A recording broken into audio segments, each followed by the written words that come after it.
Anda kembali bersama Breaking News Kompas TV, Saudara.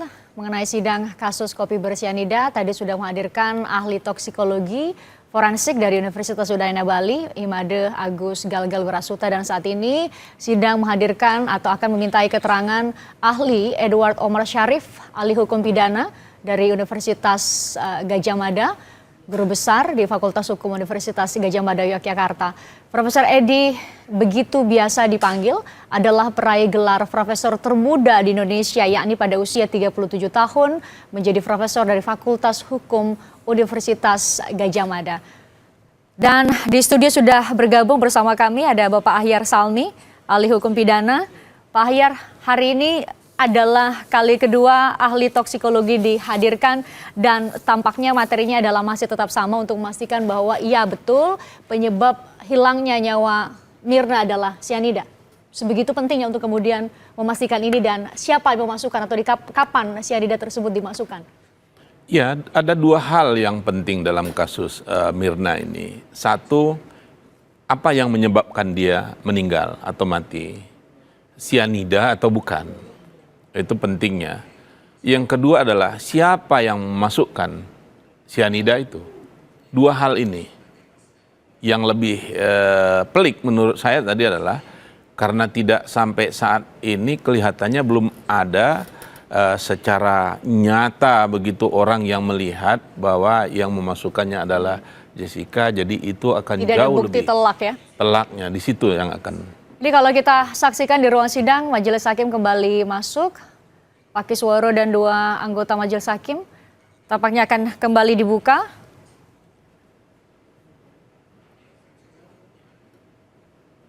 Ini adalah ahli kedua yang akan dihadirkan hari ini, ahli hukum pidana Profesor Edward dari Fakultas Hukum Universitas Gadjah Mada. Terima kasih. Saudara ahli, bisa dijelaskan keahlian Anda itu apakah hanya sebatas hukum pidana atau mencakup juga hukum acara pidana? Ya, persyaratan kami di Universitas Gadjah Mada untuk menjadi seorang guru besar hukum pidana harus menguasai hukum pidana material dan hukum pidana formil. Artinya baik substansi dari hukum pidana maupun hukum acara pidana harus dikuasai. Baik, terkait dengan keahlian Anda ini, apakah ada karya ilmiah atau publikasi yang pernah ahli buat atau terbitkan?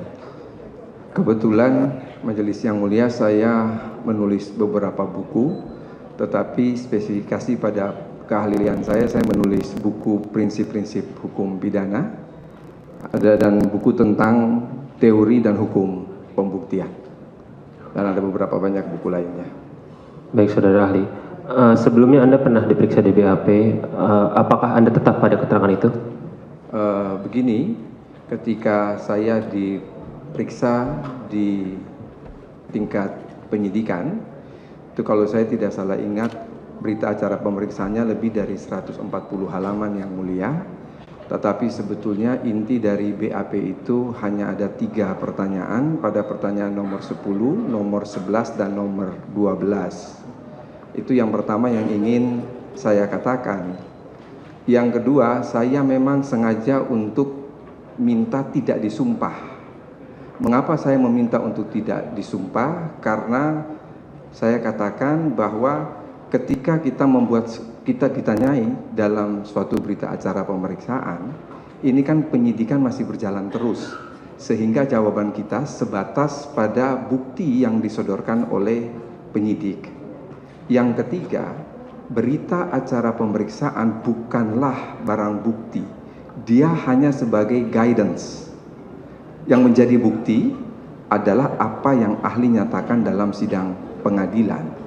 Keempat, sepanjang fakta dalam persidangan sesuai dengan apa yang ada di dalam berita acara pemeriksaan itu, maka pendapat ahli tidak berubah. Demikian yang mulia.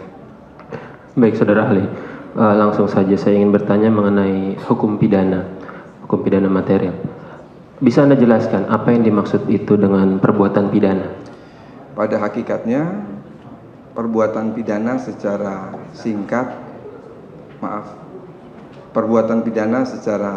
singkat itu didefinisikan sebagai suatu perbuatan yang dilarang atau perbuatan yang diperintahkan disertai dengan ancaman pidana bagi yang melanggar atau tidak melaksanakan perintah. Dari definisi perbuatan pidana itu apakah termasuk juga atau mencakup mengenai pertanggungjawaban pidana? Hukum pidana Indonesia tidak menyatukan antara perbuatan pidana dan pertanggungjawaban pidana. Kita mengenal paham dualistis dan bukan paham monistis, yang mana dalam paham dualistis di dalam definisi perbuatan pidana tidak meliputi pengertian atau definisi dari pertanggungjawaban pidana. Kalau memang seperti itu, apa definisi dari pertanggungjawaban pidana itu sendiri? Pada hakikatnya, pertanggungjawaban pidana adalah suatu keadaan yang dia merujuk pada 3 kemampuan. Kemampuan yang pertama, bahwa si pelaku itu menyadari perbuatan dan akibatnya. Kemampuan yang kedua, pelaku itu menyadari bahwa perbuatan tersebut bertentangan dengan ketertiban umum. Dan yang ketiga, ketika pelaku melakukan perbuatan tersebut, dia berada dalam kebebasan kehendak. Dilihat dari sudut hukum pidana, maka timbullah pertanggungjawaban pidana. Dari definisi itu, apakah juga meliputi mengenai kesalahan? Kalau kita melihat definisi mengenai kesalahan secara singkat, diartikan sebagai pencelaan yang diberikan kepada seseorang atas perbuatan yang dia lakukan yang seharusnya bisa dihindari. Kesalahan adalah elemen utama dari pertanggungjawaban pidana. Tetapi kesalahan ini juga mempunyai beberapa pengertian. Kesalahan dalam arti yang luas, dia ekivalen dengan pertanggungjawaban. Kesalahan juga bisa diartikan sebagai bentuk kesalahan baik kesengajaan atau kealpaan, sementara kesalahan dalam pengertian yang sempit adalah salah satu bentuk dari kesalahan itu sendiri yang biasanya kita sebut dengan istilah kealpaan. Kalau memang seperti itu, bagaimana hubungan antara perbuatan pidana dan pertanggungjawaban pidana dalam hukum pidana Indonesia? Hubungan antara pertanggungjawaban pidana dan perbuatan pidana, seseorang yang melakukan perbuatan pidana belum tentu dijatuhi pidana. Masih dilihat apakah orang tersebut dapat ataukah tidak dimintakan pertanggungjawaban pidana. Namun tidak sebaliknya, ketika seseorang dapat dimintakan pertanggungjawaban pidana, maka sudah barang tentu dia melakukan perbuatan pidana, maka pada ujungnya dia akan dijatuhi pidana. Dari definisi tadi perbuatan pidana dan pertanggungjawaban pidana, apakah untuk menyatakan seseorang itu telah melakukan suatu perbuatan pidana dan orang itu mampu atau dapat mempertanggungjawabkan pidana tersebut sehingga dijatuhi pidana, motif seseorang menjadi suatu hal yang prinsip untuk dibuktikan? Majelis yang mulia, pertanyaan ini sebetulnya pernah diutarakan oleh penyidik ketika diperiksa. Tapi saya katakan beginilah, nanti ketika dalam persidangan saya akan menjelaskan ketika pertanyaan soal motif. Ada 5 hal yang ingin saya terangkan persoalan motif. Kalau kita membuka Kamus Bahasa Indonesia, motif itu berarti dorongan, latar belakang seseorang melakukan sesuatu. Sesudah motif, ada yang namanya kehendak atau kemauan untuk melakukan perbuatan tersebut. Artinya ada perbedaan antara kehendak, antara motif dan kehendak. Itu yang pertama. Yang kedua yang mulia, harus dipahami bahwa salah satu bentuk kesalahan itu adalah kesengajaan. Yang disyaratkan dalam kesengajaan itu adalah weten, mengetahui, and willen, menghendaki. Sama sekali dia tidak memasukkan motif sebagai syarat dari kesengajaan. Kendatipun ada corak kesengajaan yang menghendaki motif. Yang ketiga yang mulia, yang ingin ahli jelaskan dari persoalan motif ini, hukum pidana Indonesia ini adalah anak kandung hukum pidana Belanda.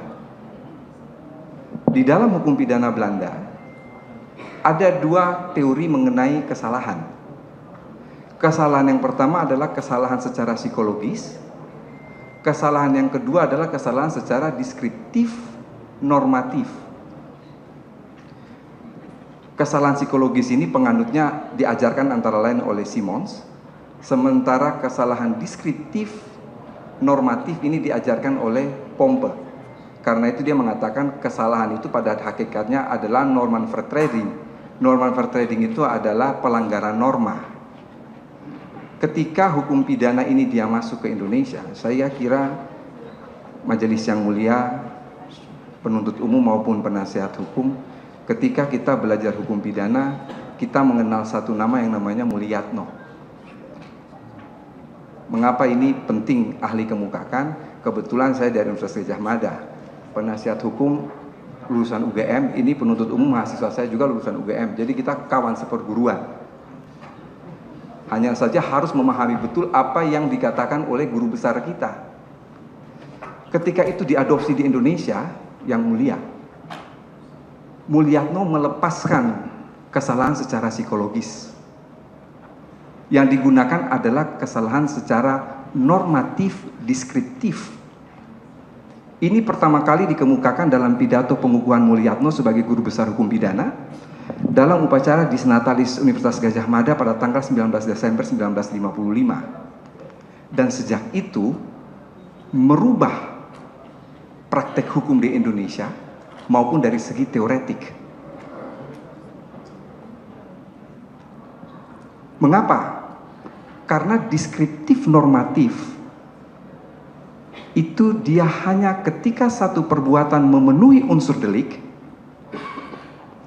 dan perbuatan itu yang dimaksudkan oleh pembentuk undang-undang selesai.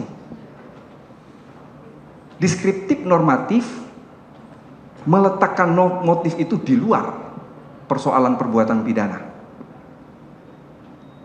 Mengapa Mulyatno mengemukakan ini yang mulia?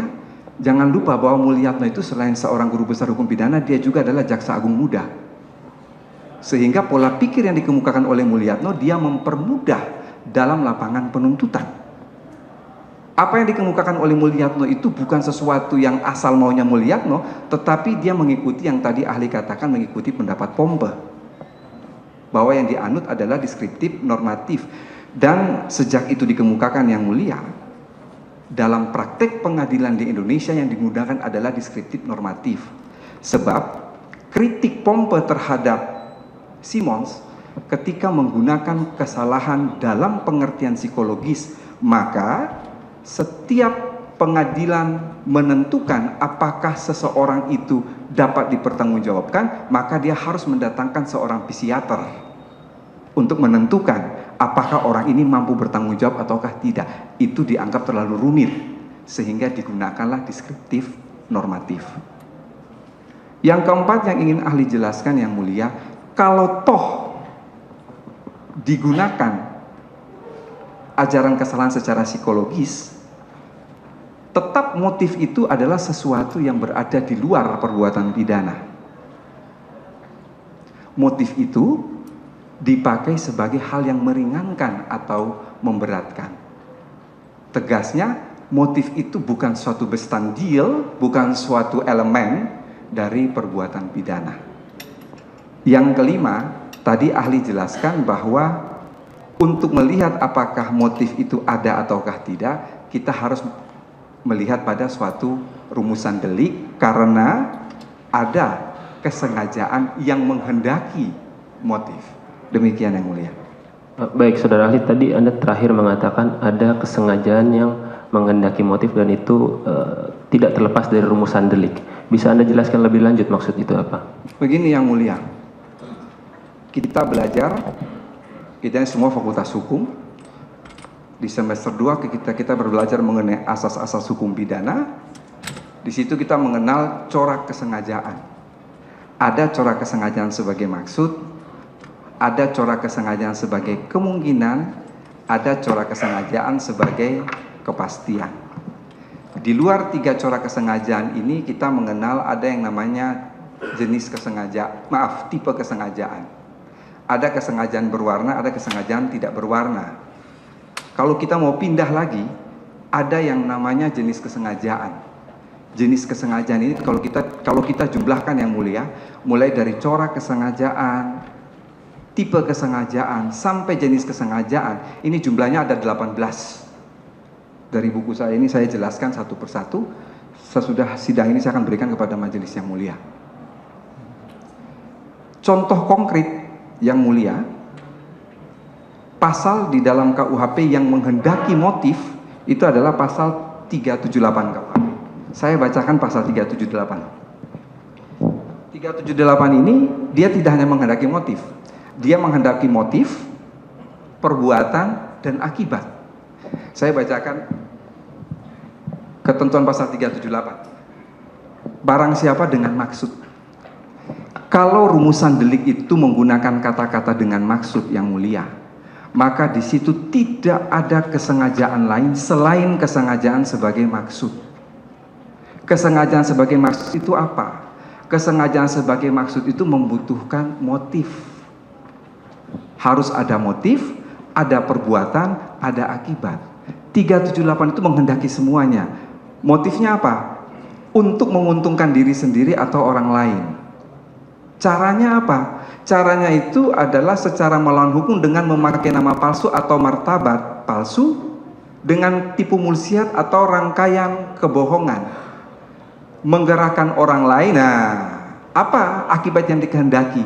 Akibat yang dikehendaki adalah untuk menyerahkan barang sesuatu kepadanya supaya memberikan memberikan utang maupun menghapuskan piutang. Pasal ini dia mengandung motif karena ada kata-kata barang siapa dengan maksud. Jadi sudah tidak ada lagi kesengajaan yang lain selain kesengajaan sebagai maksud. Dalam teori, kesengajaan sebagai maksud ini dikenal dengan istilah dolus directus. Dolus directus antara motif, perbuatan, dan akibat harus betul-betul terwujud. Demikian. Baik, saudara ahli. Kalau memang seperti itu, apakah pasal 338 tentang pembunuhan dan pasal 340 tentang pembunuhan berencana itu menghendaki adanya motif dalam perbuatan yang tadi sudah dijelaskan dan pertanggungjawaban pidananya? Yang mulia, sidang ini selalu disiarkan oleh beberapa stasiun TV. Saya mengikuti dari awal sampai akhir, kalau biasanya memang ini ada siaran langsung dalam sidang ini. Biasanya selesai sidang ini, saya mendengar beberapa komentator mengenai persidangan. Yang bikin saya tergelitik dalam hati, kadang-kadang komentator itu tidak mengerti apa yang dia komentari. Contoh konkret, ada komentator yang mengatakan bahwa pasal pembunuhan berencana itu membutuhkan motif. Itu menyesatkan. Sekali lagi, itu menyesatkan dan memberikan distorsi informasi. Saya tegaskan bahwa jangankan pasal 338, pasal 340 tentang pembunuhan berencana itu sama sekali tidak membutuhkan motif. Kata-kata berencana yang ada di dalam konstruksi pasal 340 dalam konteks teori namanya dolus premeditatus. Dolus premeditatus itu mensyaratkan 3 hal. 3 hal itu, 3 syarat. Yang pertama, pelaku ketika memutuskan kehendak untuk melakukan itu dalam keadaan tenang. Kedua, ada tenggang waktu yang cukup antara memutuskan kehendak dan melaksanakan perbuatan. Dan yang ketiga, pelaksanaan perbuatan itu dilakukan dalam keadaan tenang. Jadi dolus premeditatus dalam konteks pasal 340 ini dia memberikan gap, memberikan batasan dengan pasal 338. Kalau pasal 338 itu delik pembunuhan biasa, yang dalam konteks teori kita katakan sebagai dolus repentinus. Sementara dolus premeditatus itu harus membutuhkan pemikiran yang matang. Tetapi saya tegaskan itu dia tidak membutuhkan motif. Demikian. Baik, ketegasan sekali lagi, pembunuhan dan pembunuhan berencana tidak menghendaki motif? Saya kira jawaban saya tegas dan jelas yang mulia. Sehingga mengapa saya sudah memfotokopi buat yang mulia. Sejarah pembentukan pasal 340 KUHP di Belanda dalam bukunya Jan Remeling ini dijelaskan secara gamblang bahwa pasal 340 KUHP itu tidak membutuhkan motif. Meletakkan motif itu jauh di luar rumusan delik. Jadi Jan Remeling ini adalah dia hoogleraar ya, guru besar dari Rijksuniversiteit van Groningen, tapi juga Jaksa Agung Belanda waktu itu, yang doorberwerk bersama Hassewinkel Suringha menulis buku ini, dan kemudian dia mengutip pendapat Van Veen ketika perumusan pasal 340 KUHP di negeri Belanda yang kemudian diterapkan secara konkordasi beginselen ke dalam KUHP Indonesia. Di situ ada perdebatan. Apakah kita mau merumuskan pasal pembunuhan itu sama dengan KUHP Jerman ataukah tidak? Kalau KUHP Jerman dia membutuhkan motif. Ini dijelaskan dalam halaman 171 bukunya Jan Remeling, sehingga kemudian dengan mengutip pendapat Van Veen dikatakan di situ bahwa rumusan pembunuhan dalam KUHP Jerman itu berlawanan dengan prinsip pembuatan undang-undang Belanda yang justru menempatkan motivasi pelaku sejauh mungkin dari rumusan delik. Jadi jangan capek-capek cari motif, karena pasal itu tidak membutuhkan motif. Jadi kalau nanti mungkin majelis yang mulia bersidang di tempat lain cerita soal pembunuhan berencana, kalau ada ahli pidana yang bilang harus memerlukan motif, suruh baca ulang mengenai sejarah pembentukan KUHP di Belanda. Demikian yang mulia. Baik, saudara ahli. Keadaan seperti ini sekarang. Di dalam surat dakwaan itu misalkan ya, sudah ada uraian mengenai latar belakang melakukan suatu tindak pidana. Itu apa penjelasannya? Sudah ada motif, dijabarkan lah dalam surat dakwaan. Kemudian dijabarkan juga mengenai unsur-unsur dalam pembunuhan berencana itu. Sampai akhirnya kepada akibat bahwa si korban itu mati. Apabila dalam surat dakwaan itu nanti dalam surat tuntutan tidak analisa mengenai motif, apa akibatnya terhadap surat dakwaan itu? Yang mulia, suatu pasal dirumuskan dalam rumusan delik mempunyai dua fungsi. Fungsi yang pertama adalah pengejawantahan asas legalitas. Kebetulan disertasi saya mengenai asas legalitas. Yang kedua adalah fungsi unjuk bukti. Yang dibuktikan oleh penuntut umum itu hanyalah bestandil. Apa perbedaan antara bestandil dan elemen? Yang mulia, kalau kita membuka kamus bahasa Belanda Indonesia, elemen itu diartikan sebagai unsur, bestandil diartikan juga sebagai unsur, padahal itu dua hal yang berbeda. Elemen bisa tertulis, bisa tidak tertulis. Bestandil itu adalah unsur yang ekspresif verbis di dalam rumusan delik.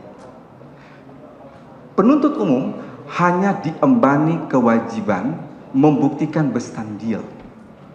Ketika dalam satu surat dakwaan bercerita mengenai motif bla bla bla bla bla, itu semata-mata hanya untuk mengkonstruksi perbuatan pidana itu.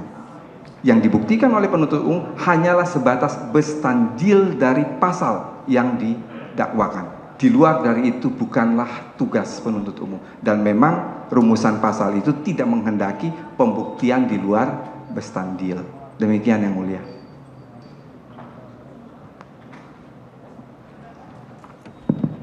Saudara ahli, mungkin saya sambung pertanyaan dari rekan saya tadi. Agak bergeser, mungkin lebih kepada hukum acara pidana, karena saudara ahli tadi menyatakan bahwa ahli juga sebagai hukum dalam bidang hukum acara pidana. Ada satu pertanyaan saya terkait hukum acara pidana. Apa yang menjadi parameter untuk membuktikan suatu perbuatan pidana?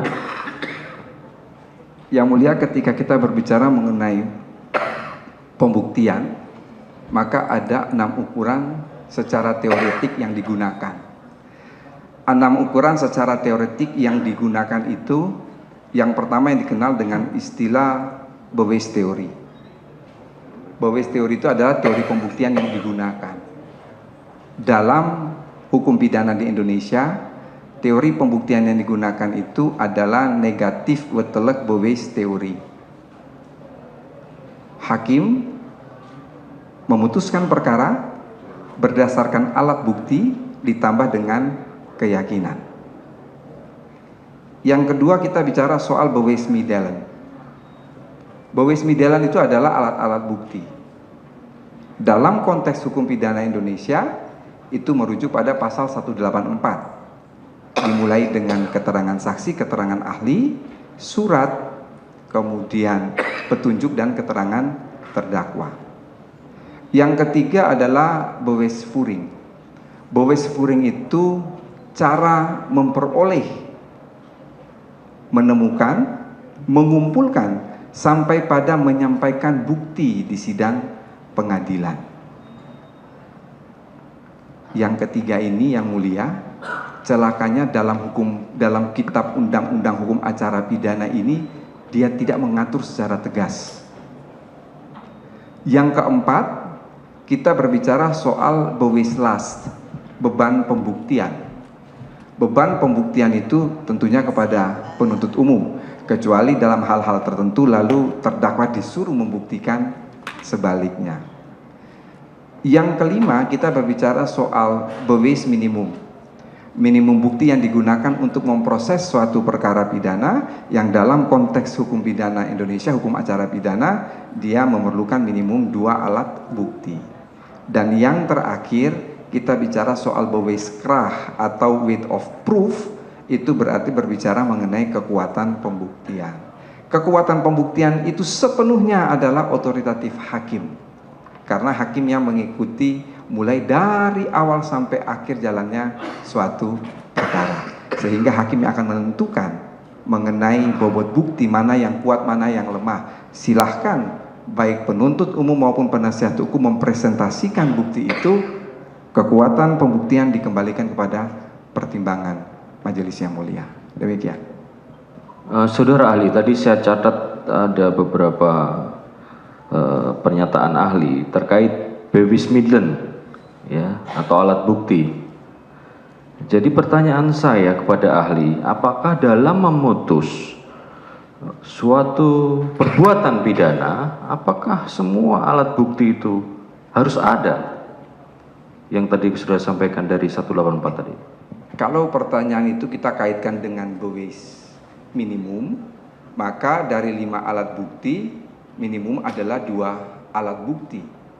Artinya ketika kita kaitkan dengan pasal 183 KUHP, di situ adalah dasar dari negatif wettelijk bewijs teori yang mengatakan bahwa hakim menjatuhkan pidana jika berdasarkan minimum 2 alat bukti telah menimbulkan keyakinan. Maka tidak mesti 5-5-nya terpenuhi, 2 saja cukup.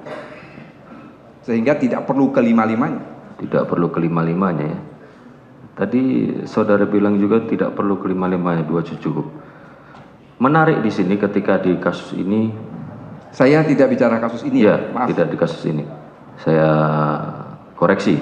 Tapi intinya pertanyaan saya, apakah dalam membuktikan suatu perbuatan pidana itu apakah harus ada keharusan saksi yang melihat langsung, saksi mata intinya gitu, kurang lebih seperti itu, saksi yang melihat langsung atau apa? Yang mulia, menurut pendapat saudara gimana?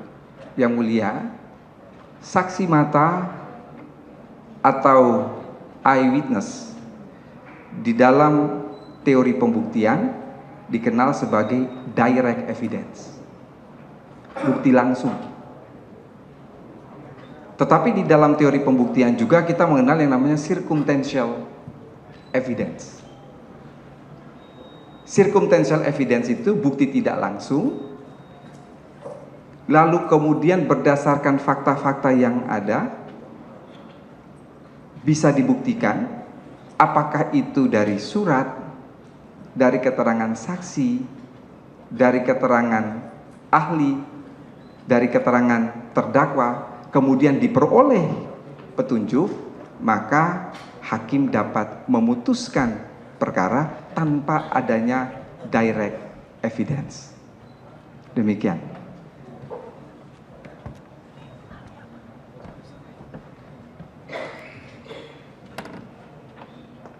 Tes. Saya lanjutkan. Tadi saudara bilang salah satu alat bukti ahli, tadi saudara jelaskan ya. Terkait alat bukti ahli, dalam memeriksa atau menilai keterangan alat bukti ahli, mohon dijelaskan di sini apa yang menjadi parameter.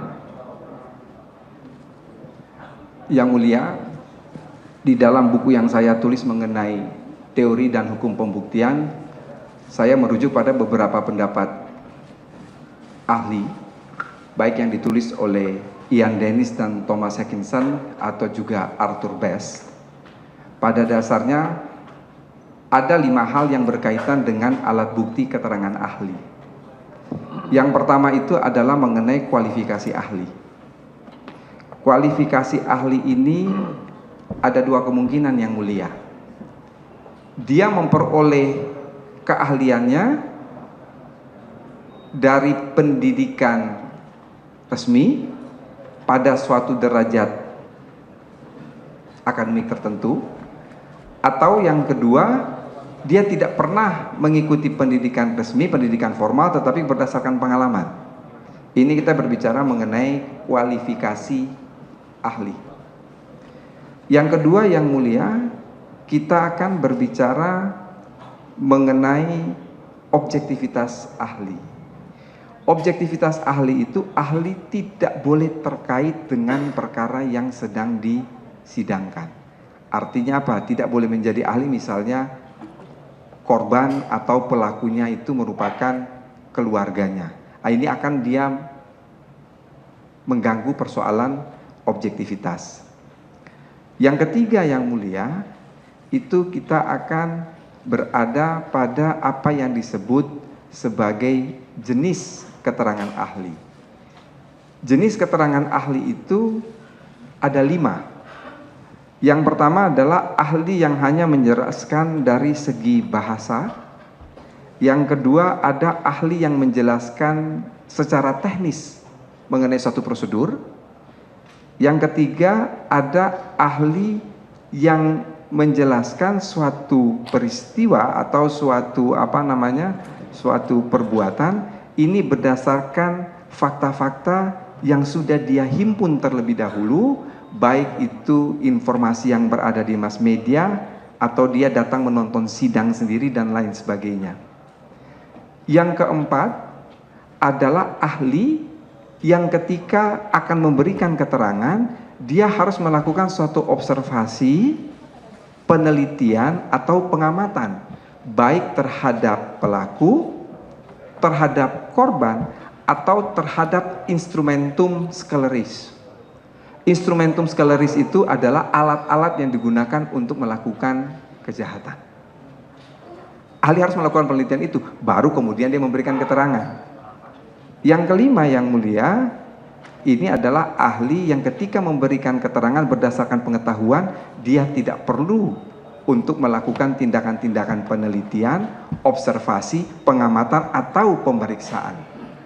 Kemudian yang berikut, mengenai corak kesaksian. Corak kesaksian atau corak keterangan ahli yang mulia, ini pada dalam konteks sidang pengadilan, ahli lalu kemudian dia tidak boleh masuk pada kasus konkret. Karena itu saya selalu menolak yang mulia ketika ditanya berkaitan dengan kasus konkret. Saya kira demikian.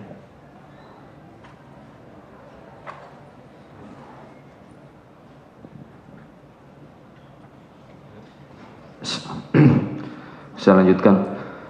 Berdasarkan jawaban dari ahli tadi tentang jenis keterangan ahli, apakah ahli yang telah diperiksa terlebih dahulu, baik terhadap korban atau terhadap pelaku, itu akan mempengaruhi objektivitas dari keterangan ahli itu? Saya kira tadi ahli sudah tegaskan yang mulia bahwa salah satu jenis keterangan ahli itu ya dia harus melakukan pengamatan, pemeriksaan, observasi atau penelitian baik terhadap korban, terhadap pelaku atau terhadap instrumentum sceleris. Artinya sepanjang pemeriksaan itu dilakukan berdasarkan kaidah-kaidah keilmuan yang dia miliki dan itu dapat dipertanggungjawabkan, maka sepanjang itu pasti dia bersifat objektif. Tetap bersifat objektif ya. Oke. Ini ada pertanyaan lagi saya. Terkait alat bukti petunjuk. Menurut KUHP, coba saudara jelaskan alat bukti petunjuk itu. Ya, yang mulia memang kalau kita melakukan padanan, kitab undang-undang hukum acara pidana dan berbagai macam kitab undang-undang hukum acara yang ada di dunia ini, mungkin hanya di Indonesia saja yang menggunakan istilah bukti petunjuk. Sebetulnya ketentuan pasal 184 KUHP itu sama dengan ketentuan pasal 339 strafvordering di negeri Belanda. Sama persis, kecuali kata-kata Wegneming van der Rechter yang berarti pengetahuan hakim, sampai ke Indonesia dia berbunyi menjadi petunjuk. Itu sebabnya ketika kami ikut dalam penyusunan RUU KUHP yang baru ini, kami sudah menggantikan kata-kata petunjuk itu dengan pengetahuan hakim. Pengetahuan hakim adalah sesuatu yang tidak perlu dibuktikan. Itu timbul dari apa yang ada di persidangan. Tetapi karena yang mulia kita masih menggunakan alat bukti petunjuk. Petunjuk itu adalah otoritatif hakim yang pertama. Yang kedua dia adalah accessory evidence. Accessory evidence atau bukti pelengkap, karena petunjuk itu tidak bisa berdiri sendiri. Petunjuk itu dia diperoleh apakah dari keterangan saksi, ataukah dari surat, ataukah dari keterangan terdakwa, atau circumstantial evidence lainnya. Petunjuk didefinisikan adalah kejadian antara satu dengan yang lain yang ada kesesuaian, sehingga dari ketentuan pasal 188 KUHP itu disimpulkan bahwa harus ada dua persesuaian untuk melahirkan alat bukti petunjuk. Apa dua persesuaian itu? Persesuaian yang pertama, bahwa ada suatu tindak pidana yang dilakukan. Persesuaian yang kedua, bahwa terdakwalah yang melakukan tindak pidana tersebut. Demikian yang mulia. Terkait tadi saudara nyatakan terkait keyakinan hakim, pengetahuan hakim. Keyakinan hakim. Sejauh yang saudara tahu, bagaimana teori pembuktian yang berlaku di Indonesia, hukum pidana Indonesia terkait dengan keyakinan hakim? Yang mulia, dimanapun di dunia ini ketika memutus perkara pidana harus berdasarkan keyakinan. Mengapa harus berdasarkan keyakinan? Karena yang dicari adalah kebenaran material. Pertanyaan lebih lanjut, berapa besar keyakinan itu? Berapa besar keyakinan yang dipakai oleh hakim ketika memutus suatu perkara? Maka jawabannya adalah depend on base teori. Tergantung teori dasar yang dia pakai apa. Di Amerika dan di Indonesia berbeda yang mulia. Di Amerika itu menggunakan conviction on time. Conviction on time itu seluruhnya adalah keyakinan. Karena yang menentukan benar atau salah itu adalah juri. Dalam kejahatan-kejahatan tertentu atau dalam perbuatan pidana tertentu di Indonesia, dia tidak menggunakan conviction on time tapi menggunakan conviction ratione. Jadi keyakinan didasarkan pada pemikiran yang rasional.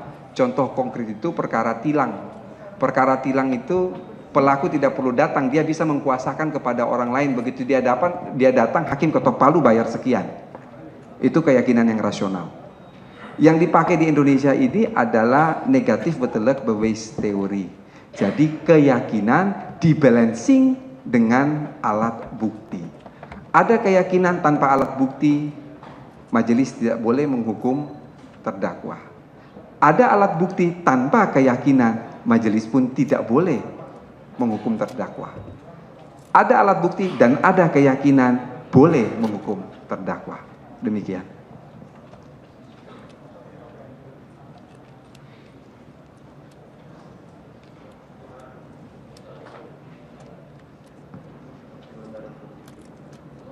Sementara cukup yang mulia.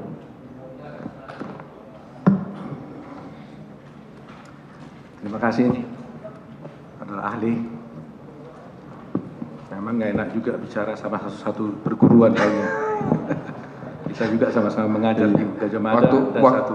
Waktu saya bikin buku yang ngulas beliau waktu itu. Jadi ini sama aja. Sama-sama ilmunya sama. Jadi baiklah, kita santai-santai aja ya Mas Edi ya. Iya, Prof. Otto. Beliau juga profesor, jadi saya panggil beliau dengan Prof. Otto. Beliau jadi mahasiswa, saya baru usia 3 tahun. Baik, saya panggil ahli aja ya. Ahli, bisa nggak ahli mencoba menceritakan bagaimana peranan daripada hukum formil dalam rangka menegakkan hukum material? Ya, begini. Hukum formil, dia memiliki karakteristik ada 3. Yang pertama, dia mengandung sifat keresmian. Yang kedua, dia harus tertulis dan jelas. Dan yang ketiga, dia tidak boleh diinterpretasikan selain dari apa yang tertulis. Mengapa dia harus mengandung sifat keresmian?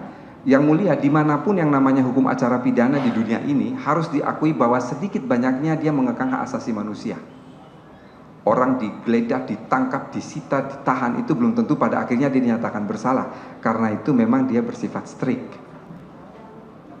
Itu karakter hukum acara pidana atau hukum pidana formil untuk menegakkan hukum pidana material.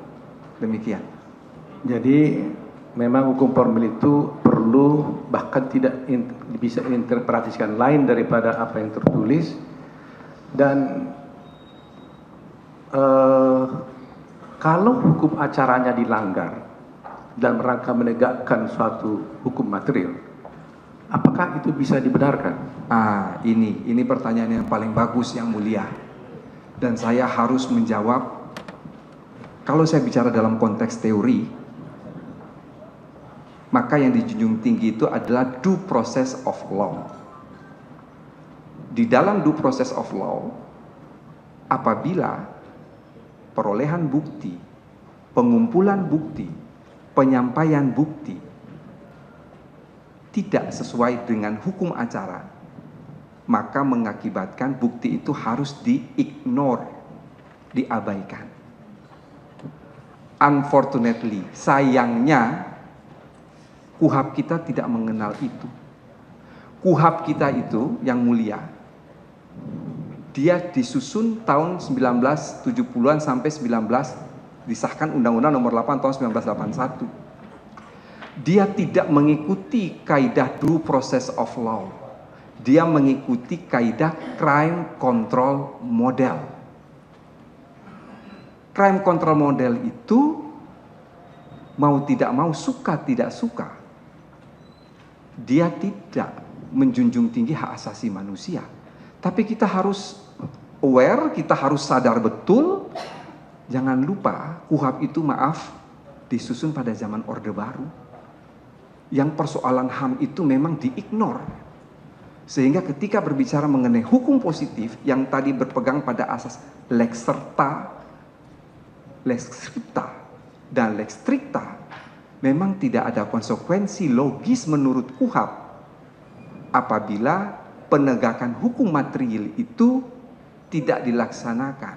Karena itu di dalam konteks teori yang mulia, KUHP itu dikatakan sebagai lex imperfecta.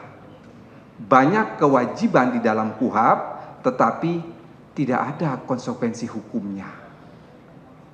Itu sebabnya saya selalu mengatakan bahwa cepat-cepat KUHP yang baru itu disahkan. Kalau KUHP yang baru itu dia sudah menjunjung tinggi due process of law. Jadi pertanyaan dari penasihat hukum saya jawab dari dua segi. Dari segi teoretik, ketika perolehan bukti, penyampaian bukti itu tidak sesuai, harus diignore, diabaikan. Tapi dalam konteks KUHP, kita tidak mengenal itu.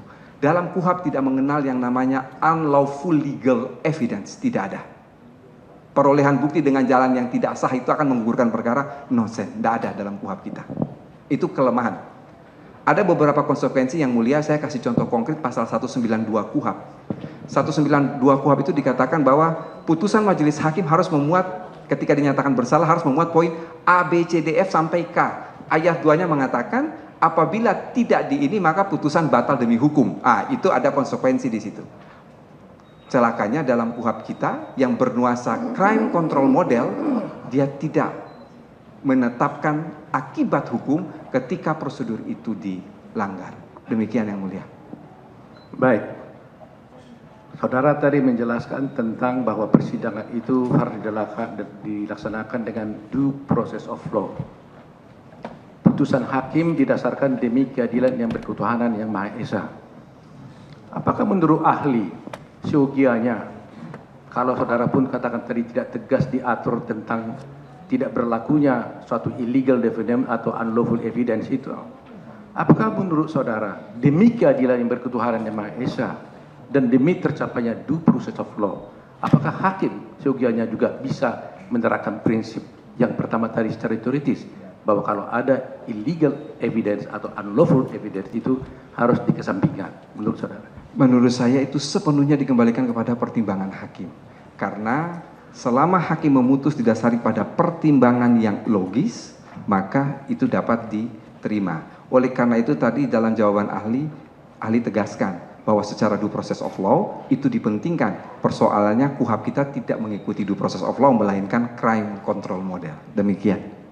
Memang saya juga menyadari itu memang sepenuhnya kepada pendapat hakim. Tapi ini saya tanyakan pendapat saudara sebagai ahli. Kalau pendapat saya, karena sifat hukum acara itu tidak boleh diterjemahkan lain selain dari apa yang tertulis, maka dia berpegang kepada KUHP. Tapi kalau didasarkan demi keadilan, apakah bisa itu diambil oleh hakim? Persoalan keadilan tidak secara mutatis mutandis harus bertentangan dengan crime control model. Bisa saja persoalan keadilan pun dia sejalan dengan crime control model. Persoalan keadilan pada substansi penegakan hukum, terkadang dia bisa mengikuti due process of law, terkadang juga dia bisa berpegang kepada crime control model. Yang ingin ahli katakan bahwa keadilan berdasarkan ketuhanan yang Maha Esa ketika memutus suatu perkara, itu sama sekali dia tidak ada relevansinya dengan crime control model maupun due process model. Crime control model dan due process model yang pertama kali diutarakan oleh Packer tahun 1967 dalam bukunya The Limit of Criminal Sanction, itu dia menyatakan memberi anatomi terhadap sistem peradilan pidana yang berlaku berdasarkan abstraksi penegakan hukum yang ada di dunia, sehingga dia membagikan dalam crime control model dan due process model. Tetapi dia tidak ada relevansinya dengan persoalan keadilan. Bisa saja dalam due process of law pun itu kemudian persoalan keadilan itu juga tercabik-cabik. Tetapi tidak menutup kemungkinan bahwa dengan due process of law itu keadilan pun bisa tercapai. Demikian juga dengan crime control model. Dengan crime control model bisa saja keadilan itu tercapai, tetapi bisa juga dengan crime control model keadilan itu juga kemudian menjadi tercabik-cabik. Menurut ahli, apakah dalam rangka menegakkan hukum, terutama demi kepastian hukum, menurut saudara, pendapat saudara, apakah memang sebaiknya due process of law itu diterapkan dalam suatu persidangan pengadilan? Begini, kalau kita berbicara soal due process of law, artinya Ini pertanyaan ini lalu kemudian menjadi kontradiktif dengan pertanyaan yang terdahulu yang dikemukakan oleh penasihat hukum. Tadi penasihat hukum bertanya dengan mengatakan apakah due process of law itu dalam rangka menegakkan keadilan demi ketuhanan yang Maha Esa. Lalu kemudian sekarang pertanyaannya dirubah lagi, apakah untuk menjamin kepastian hukum harus due process of law? Begini. Kalau kita berbicara mengenai kepastian, keadilan, dan kemanfaatan, ini kita berbicara mengenai tugas kaidah hukum. Istilah kepastian, kemudian istilah kemanfaatan, dan istilah keadilan, ini adalah 3 instrumen hukum, antara satu dengan yang lain yang saling terkait, meskipun tidak mudah untuk dilaksanakan secara konsekuen dalam pengertian ketiga elemen, ketiga instrumen ini bisa terjaga dengan baik. Terkadang dalam menegakkan hukum, hakim itu mengutamakan kepastian, lalu dia mengabaikan persoalan kemanfaatan dan keadilan. Terkadang dia mengutamakan keadilan dan kemanfaatan, tetapi dia mengabaikan kepastian hukum. Oleh karena itu ketika berbicara dalam konteks due process of law untuk disesuaikan dengan kepastian, kemanfaatan, dan keadilan, kita tidak bisa secara ansih lalu harus membagi itu 33,3%, 33,3%, 33,3%, tetapi semuanya adalah tergantung kasus yang dihadapi. Yang mulia, saya memberi satu contoh konkret. Kalau saya tidak salah itu putusan pengadilan negeri di Pacitan. Ada 4 orang, ini bapak dan ibu, punya 2 orang anak masih kecil. Mereka selesai bertamasya, lalu bapak ini mengendarai mobil, di sampingnya ini ada istrinya. Bapak ini mengira bahwa 2 orang anaknya ini sudah naik ke mobil. Lalu ternyata yang baru naik hanya 1. Dengan segera bapak ini dia kemudian atret mobil, mobilnya mundur dan menggilas anak yang satunya. Bapak ini kemudian dibawa di persidangan. Istrinya depresi sampai gila. Kemudian apa putusan hakim? Kalau kita berpegang kepada kepastian hukum, maka orang ini harus dijatuhi pidana. Karena apa yang dia lakukan itu adalah memenuhi unsur delik dan dapat dipertanggungjawabkan pasal 359. Barang siapa karena kealpaannya mengakibatkan matinya orang. Tetapi rupa-rupanya putusan pengadilan menyatakan terdakwa terbukti secara sah dan meyakinkan, namun tidak diikuti oleh pemidanaan. Dia lebih memberatkan pada kemanfaatan dan keadilan. Tidak ada manfaatnya menjatuhkan pidana kepada bapak ini karena hanya akan membuat anaknya terlantar, istrinya sudah gila. Jadi saya mau katakan bahwa persoalan kepastian, keadilan, dan kemanfaatan bila dikaitkan dengan apakah crime control model atau due process model, itu depend on case. Tergantung kepada kasus yang kita hadapi dan itu adalah otoritatif hakim untuk menilai. Kalau saya ditanya, ya tentunya saya lebih memilih pada persoalan keadilan. Demikian yang mulia. Kalau demikian halnya, menurut saudara apa sebenarnya atau pentingnya due process of law ini ditegakkan?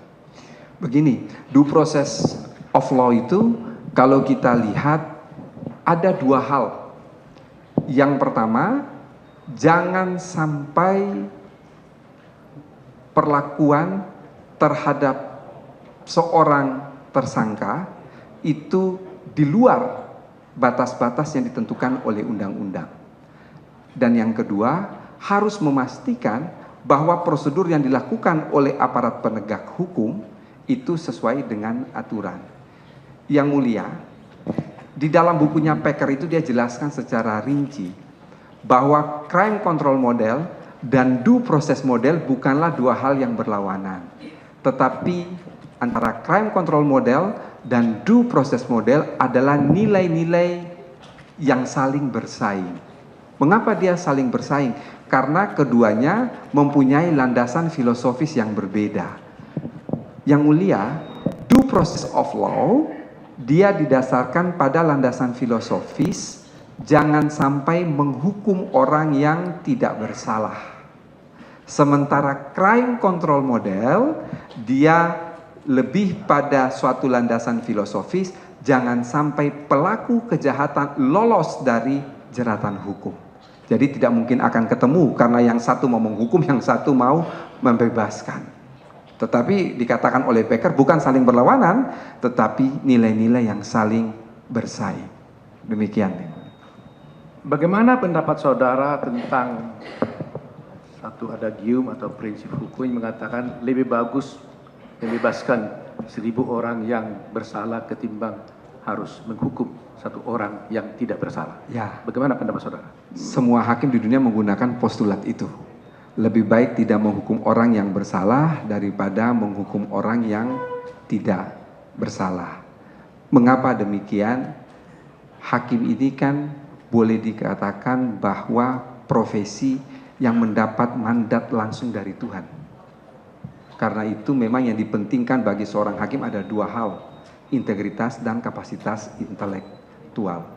Mengapa ada postulat semacam itu yang dipakai oleh hakim? Karena kalau dia menghukum orang yang tidak bersalah, maka dia berdosa untuk dirinya sendiri dan juga dia menanggung dosa orang yang dia hukum yang dia tidak bersalah itu.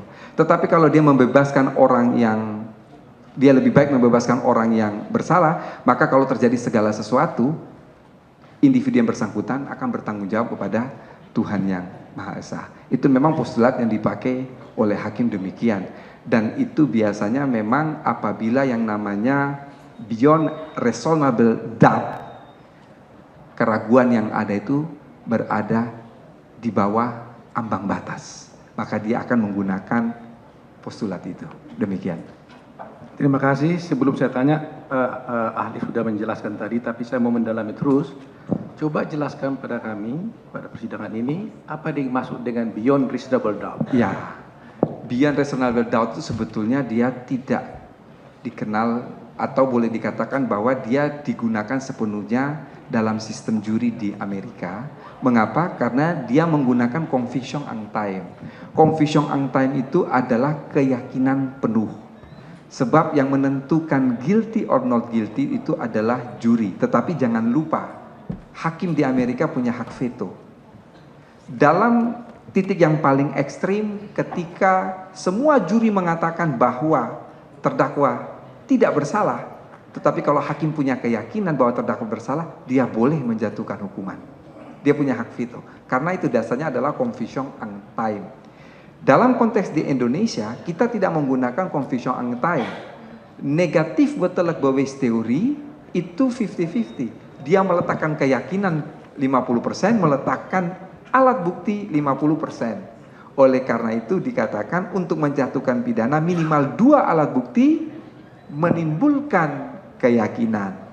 Lalu untuk mendapatkan keyakinan ini yang mulia, di dalam konteks negatif betelek bawes teori, kita mengenal ada yang namanya probative evidence. Probative evidence itu adalah fakta-fakta dalam persidangan yang bisa meyakinkan hakim untuk sampai pada kesimpulan dia menjatuhkan pidana. Yang penting didukung oleh 2 alat bukti minimal. Demikian yang mulia. Masih belum jelas buat saya karena tadi tentang teori conviction and time atau intim, ini kan keyakinan murni dari seorang hakim tentunya. Yang saya maksud adalah kalau kita berbicara tentang beyond reasonable doubt, maka apakah bisa hakim memberikan suatu keputusan apabila dia merasakan ada keraguan yang sangat beralasan, artinya dia tidak betul-betul penuh keyakinannya, bukti-bukti itu mendukung putusannya. Kalau dia sampai pada posisi reasonable doubt yang sangat meragukan, maka apa yang harus diputuskan seorang hakim pada posisi seperti itu? Begini, yang mulia ada 2 teori. Yang pertama, ini adalah persoalan keraguan-raguan, apakah orang itu dapat dijatuhi pidana dalam pengertian apakah orang itu dapat dimintakan pertanggungjawaban pidana ataukah tidak. Teori yang pertama yang dikenal dengan istilah in dubio pro reo. Jika terdapat keraguan-raguan, maka hakim membebaskan terdakwa. Tetapi jangan lupa, ada juga teori yang namanya asas yang namanya in dubio pro lege fori. Jika terdapat keraguan-raguan, maka hakim tetap menjatuhkan pidana. Teori ini dikemukakan oleh Pompe. Mengapa teori ini dikemukakan oleh Pompe? Kalau ini diruntut yang mulia dari apa yang ahli jelaskan dari awal, Pompe ini mengikuti ajaran kesalahan yang normatif. Makanya dia mengatakan bahwa kesalahan hukum itu adalah norman vertreding, pelanggaran norma. Ini yang kemudian diikuti oleh Mulyatno. Jadi ada indubio pro reo, ada indubio pro lege fori. Demikian yang mulia. Dalam praktek jurisprudensi Mahkamah Agung yang banyak terjadi, apakah saudara melihat bahwa yang diterapkan itu pada umumnya adalah indubio pro reo, sebagaimana diputuskan beberapa putusan Yahya Harahap dan sebagainya? Begini, kalau kita berbicara mengenai banyak putusan Mahkamah Agung di Indonesia, baik indubio pro reo maupun indubio pro lege fori, itu kedua-duanya dianut oleh kita di Indonesia. Jadi yang penting ada alasan logis yang dibangun ketika akan memutuskan menjatuhkan pidana atau membebaskan terdakwa. Jadi kedua itu dianut dalam jurisprudensi kita. Apa saudara bisa memberikan contoh jurisprudensi pada saya yang menganut indubio apa tadi? Pro lege fori. Itu yang paling terkenal misalnya dalam hubungannya dengan sifat melawan hukum material dalam fungsi yang positif, ya. Di situ sebetulnya apa yang dilakukan oleh terdakwa itu dia tidak memenuhi rumusan delik, tetapi kemudian oleh hakim itu dijatuhi pidana.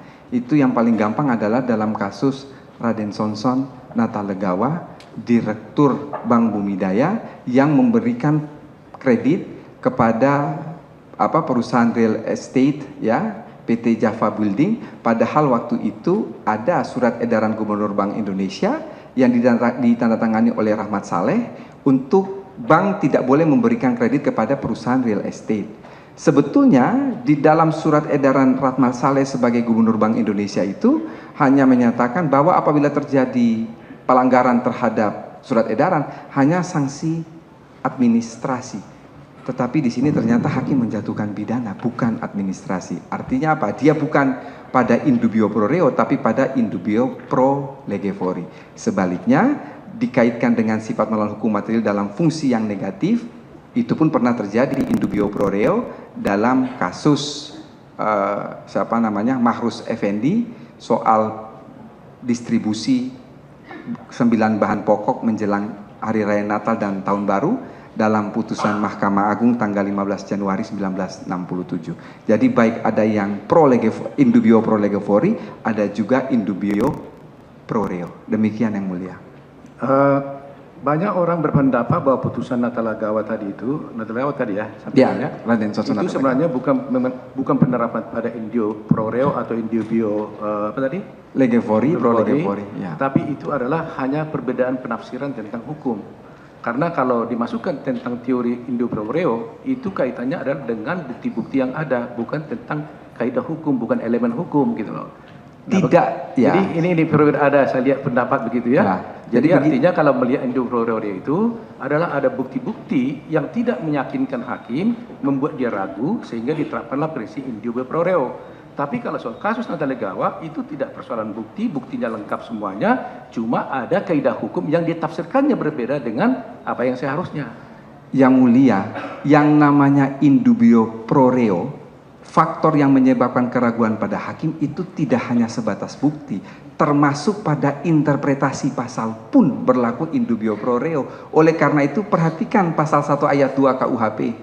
Jika terjadi perubahan perundang-undangan, maka hakim memutus berdasarkan aturan yang meringankan. Itu indubio pro reo. Karena apa? Ada DAP. DAP itu bukan persoalan bukti yang mulia, tapi persoalan peraturan termasuk interpretasi terhadap aturan itu.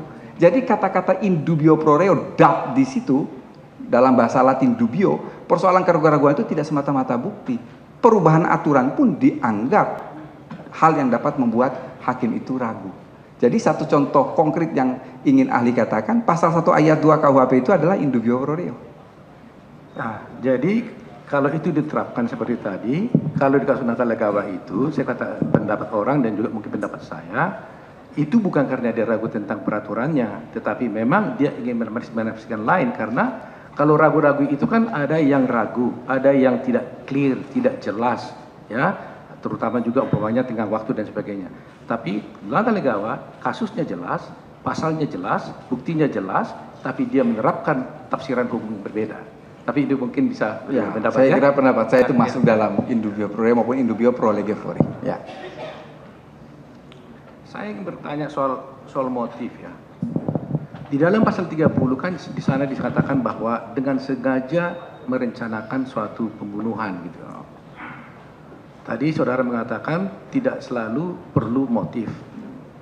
Pertanyaan saya adalah, memang di dalam elemennya itu sendiri pasalnya nggak ada kata-kata motif. Tetapi kan ada interpretasi tentunya kan. Ada interpretasi historis, ada interpretasi logis, gramatis, dan macam-macam. Apakah mungkin seorang melakukan perencanaan pembunuhan tanpa sebab? Menurut saudara? Sangat mungkin. Karena apa? Di dalam teori hukum pidana ada yang namanya dolus indeterminatus. Dolus indeterminatus itu adalah kesengajaan yang ditujukan terhadap sembarang orang dan tanpa suatu kejelasan. Kalau itu kan pasti tidak direncanakan. Tidak Ya? mesti, tidak Ya. mesti. Tidak mesti ya. Iya Tidak kan? mesti. Jadi apa Cik Dinda? 338 jelas di sana kan tidak perlu ada perencanaan. Karena bisa saja seketika bertemu orang dia tikam mati. ya, Tapi kalau 340 kan jelas di sana dikatakan dengan sengaja merencanakan suatu pembunuhan. Tadi ahli sudah mengatakan juga ada tenggang waktu, disadarinya perbuatan tersebut dan sebagainya. Nah, secara teoritis, kalau orang sudah merencanakan sesuatu dengan kesadaran penuh, dengan tenggang waktu yang cukup, apakah mungkin dia tidak mempunyai motif untuk melakukan perencanaan dan pembunuhan itu?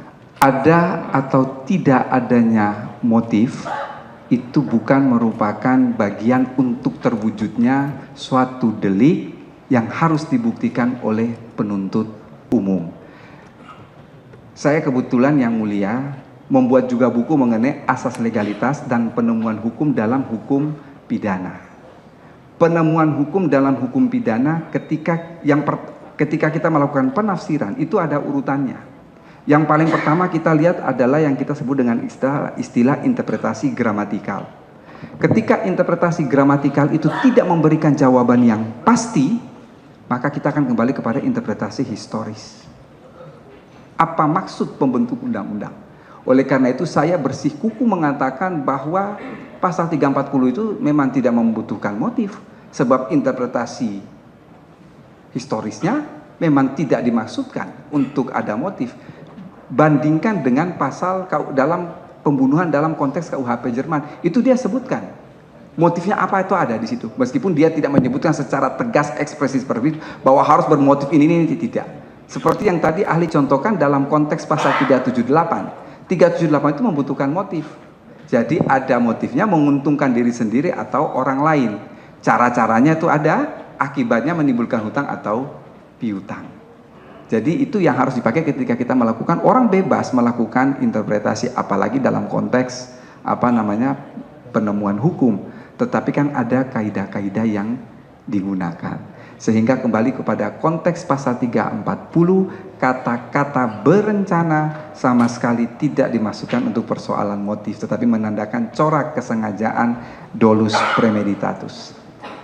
Terlepas daripada pendapat saudara yang mengatakan hal itu tidak perlu dibuktikan, karena itu sudah terlalu banyak sekali putusan hakim di Indonesia, saya ingin bertanya ya, bahwa apakah pendapat saudara ahli dengan adanya kata-kata direncanakan di sana, dengan penafsiran gramatis bahwa orang merencanakan sesuatu, itu adalah pasti ada sebabnya.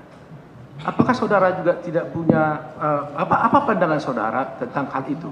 Karena hal ini kan berbeda dengan pasal 338 rupanya. Di dalam 338 itu pembunuhan juga namanya pembunuhan, tetapi juga tidak ada di sana unsur merencanakan sesuatu. Sehingga tentunya pembuat undang-undang membuat kata-kata direncanakan dengan tidak direncanakan itu berbeda. Karena memang bahwa merencanakan itu pastilah secara akal sehat dia mengetahui bahwa dia apa sebab daripada perencanaan itu dilakukan. Yang mulia, adanya kata-kata direncanakan sama sekali tidak ada hubungannya dengan persoalan motif. Jadi di dalam teori yang mulia itu ada 12 pembagian jenis delik. Antara lain adalah delik biasa dan delik yang dikualifikasikan. Kata-kata direncanakan itu bukan menandakan persoalan motif. Kata-kata direncanakan di dalam pasal itu menandakan tadi ahli katakan adalah dolus premeditatus, tetapi dalam konteks pembagian jenis delik itu dimasukkan dalam delik yang dikualifikasi. Itu adalah hal untuk memberatkan ancaman pidana, bukan persoalan motif. Nanti di dalam buku Remeling ini sudah dijelaskan, yang sudah akan saya kopikan kepada majelis yang mulia. Itu semua sudah dijelaskan secara rinci persoalan pasal pembunuhan berencana. Baik, saya pindah topik. Saya mengikuti apa yang dikatakan oleh penuntut umum. Tadi saudara menjawab pertanyaan dari penuntut umum tentang bagaimana pendapat saudara tentang seorang saksi ahli yang sudah ikut juga melakukan penyidikan terhadap terdakwa, apakah itu bisa independen atau tidak? Saudara tadi mengatakan bisa independen. Ya memang bisa independen tidaknya ini kan sebenarnya tergantung orangnya ya. Tetapi yang kita lihat kan dari segi kaidah hukum. Apakah seseorang yang ketika memeriksa terdakwa posisinya dia di situ bukanlah ahli. Dia adalah orang yang membantu polisi penyidik melakukan pemeriksaan terhadap seorang tersangka. Dan tentunya juga tersangka itu tidak volunteer, tidak rela diperiksa. Tapi karena diperintahkan oleh penyidik harus dia diperiksa. Posisi daripada orang tersebut adalah sebagai membantu penyidik ketika memeriksa tersangka ini.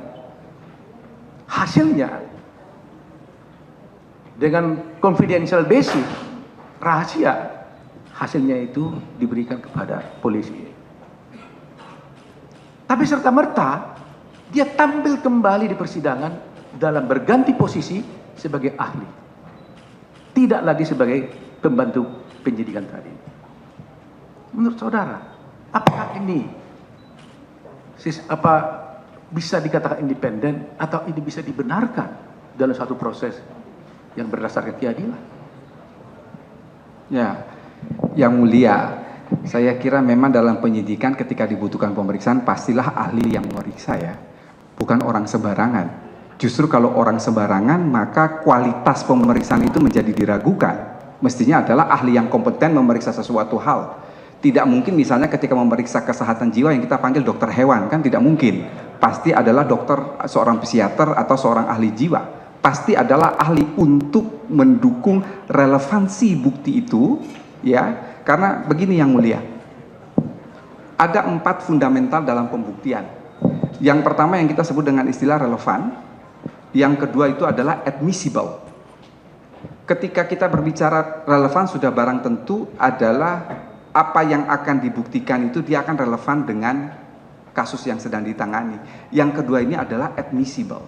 Admissible ini kita melihat persoalan evidence itu baik dari segi substansi dari instrumentum deliktinya itu, barang yang digunakan untuk melakukan kejahatan, maupun dari sisi pelaku ataukah dari sisi korban.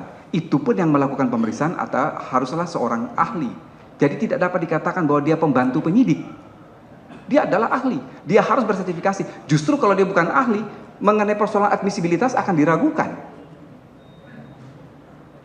Itu yang pertama yang harus dijelaskan. Yang kedua yang mulia, ahli sudah tulis dalam buku dengan mengutip pendapat Arthur Best bahwa yang namanya jenis keterangan ahli pada dasarnya itu kalau tadi ahli menyebutkan ada 5, itu sebetulnya hanya dibagi menjadi 2 secara garis besar.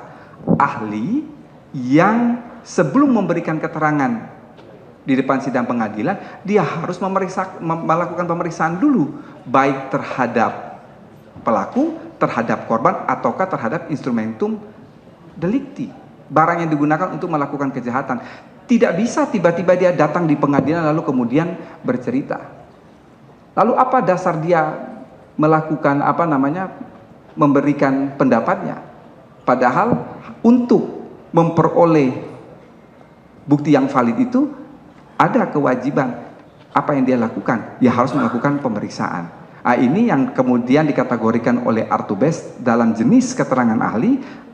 Ada yang dia melakukan suatu tindakan, artinya memeriksa, mengamati atau melakukan observasi, dan kalau saya datang kan tidak melakukan observasi, penelitian atau pengamatan. Independensi ahli itu bukan persoalan di mana dia bekerja dalam pengertian, oh ini karena dia dari penyidik, kemudian dia datang lagi ke pengadilan, ini dia menjadi tidak independen. Itu tidak demikian. Independensi ahli itu terletak pada objektivitas yang digunakan oleh ahli ketika dia memeriksa secara teori mengatakan A, ya harus A. Bukan A dia mengatakan B atau A dia mengatakan C. Demikian yang mulia. Baik, terakhir. Oh, sambungkan.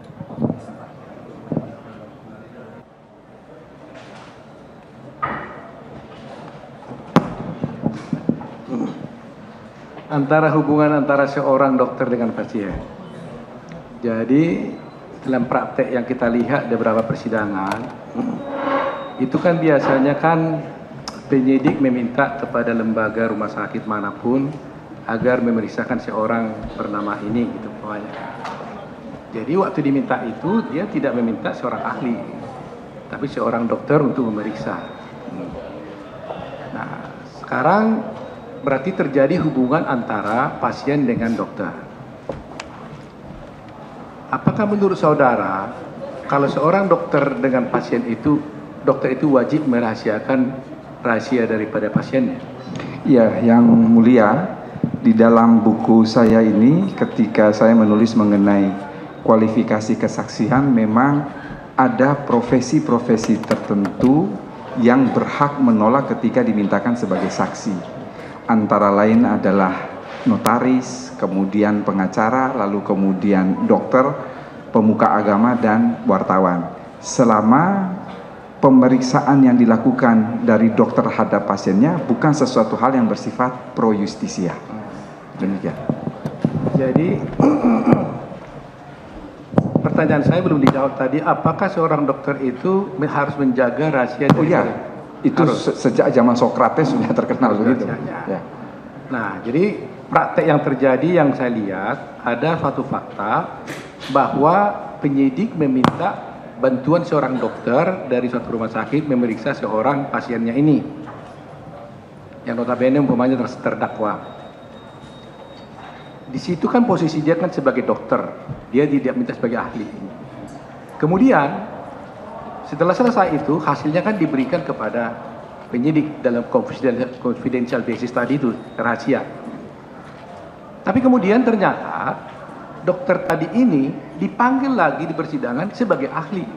Dan akhirnya dia membuka semua data-data pasiennya itu di persidangan. Menurut saudara, apakah itu secara etis dan secara hukum dibenarkan menurut saudara? Ada dua hal yang mulia dari pertanyaan ini. Yang pertama ingin ahli jelaskan, ketika pemeriksaan antara dokter dan pasien itu bukan untuk kepentingan pro justisia, maka berdasarkan etika kedokteran, dokter wajib menyimpan rahasia penyakit pasiennya. Kalau itu diminta hal yang bersifat pro justisia, maka kewajiban untuk menyimpan rahasia penyakit pasiennya itu kemudian bisa diabaikan. Kalau kemudian dia dimintakan sebagai ahli di pengadilan, atas suatu penetapan pengadilan dia harus membuka itu, maka itu tidak menjadi soal. Dalam pengertian kalau memang dokter dia bermaksud karena menolak sebagai saksi yang kita kenal dengan istilah performing recht di sini, itu memang depend pada profesi yang bersangkutan. Sebetulnya mengapa ada hak ingkar atau ada hak untuk menolak sebagai saksi? Ini adalah untuk menjamin objektivitas peradilan. Jadi di sini ada dua hal yang seperti tadi sudah ahli jelaskan. Demikian yang mulia. Jadi saudara mengatakan Kalau dia tadi sebagai dokter memeriksa, kemudian dia diminta menjadi ahli yang ditetapkan oleh penetapan pengadilan, maka kewajiban menyimpan rahasia jabatan itu bisa diabaikan. Bisa diabaikan. Kalau bukan karena perintah pengadilan, tapi karena dengan sukarela dia menjadi ahli dan memocorkan rahasia kliennya. Bagaimana menurut Anda? Dia melanggar etika kedokteran tapi tidak melanggar hukum. Demikian yang mulia. Cukup yang mulia.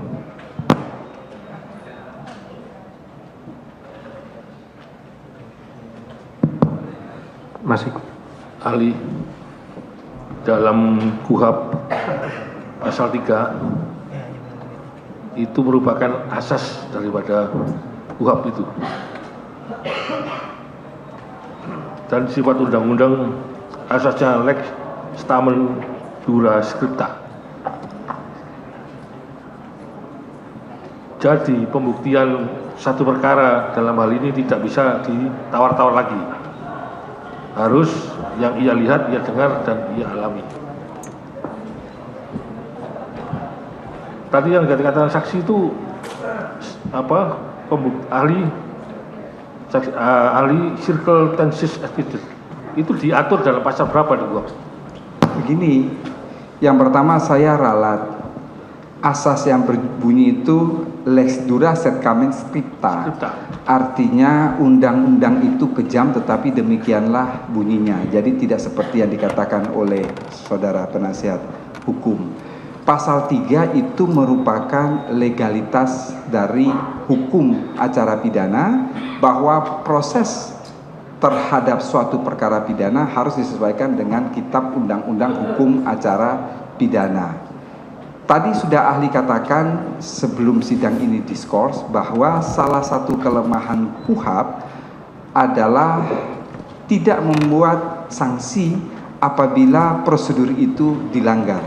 Karena kalau kita berbicara dalam konteks due process of law, mestinya setiap pelanggaran terhadap prosedur ada akibat hukumnya. Tadi juga sudah ahli jelaskan bahwa KUHAP kita ini sebetulnya kalau ditimbang dia memang lebih berat pada crime control model. Persoalan circumstantial evidence ini sebetulnya kalau dalam konteks KUHAP kita, arti dari circumstantial evidence itu adalah fakta-fakta yang sebetulnya dia berdiri sendiri, tetapi antara fakta-fakta tersebut saling bersesuaian. Selama bisa dibuktikan di pengadilan, maka dia masuk dalam circumstantial evidence. Memang di dalam KUHAP kita itu tidak secara explicitly, tetapi kalau kita membuka misalnya dalam konteks pasal 185 ya, ada yang disebut dengan istilah cutting beways. Cutting beways itu di mana keterangan antara satu saksi dengan saksi yang lain meskipun berdiri sendiri tetapi dia saling bersesuaian, ini sebetulnya adalah circumstantial evidence. Jadi tidak mesti ada yang melihat secara kasat mata atau dia sebagai eyewitness yang melihat suatu perbuatan pidana. Demikian yang mulia.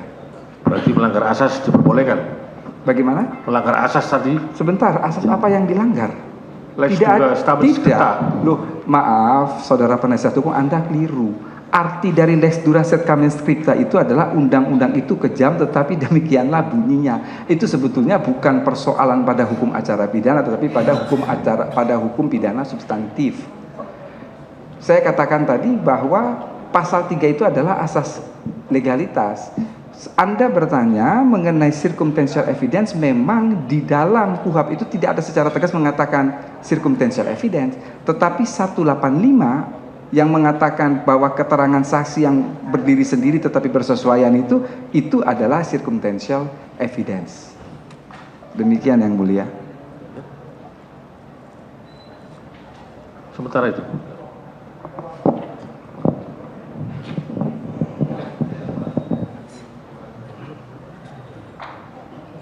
Terima kasih majelis.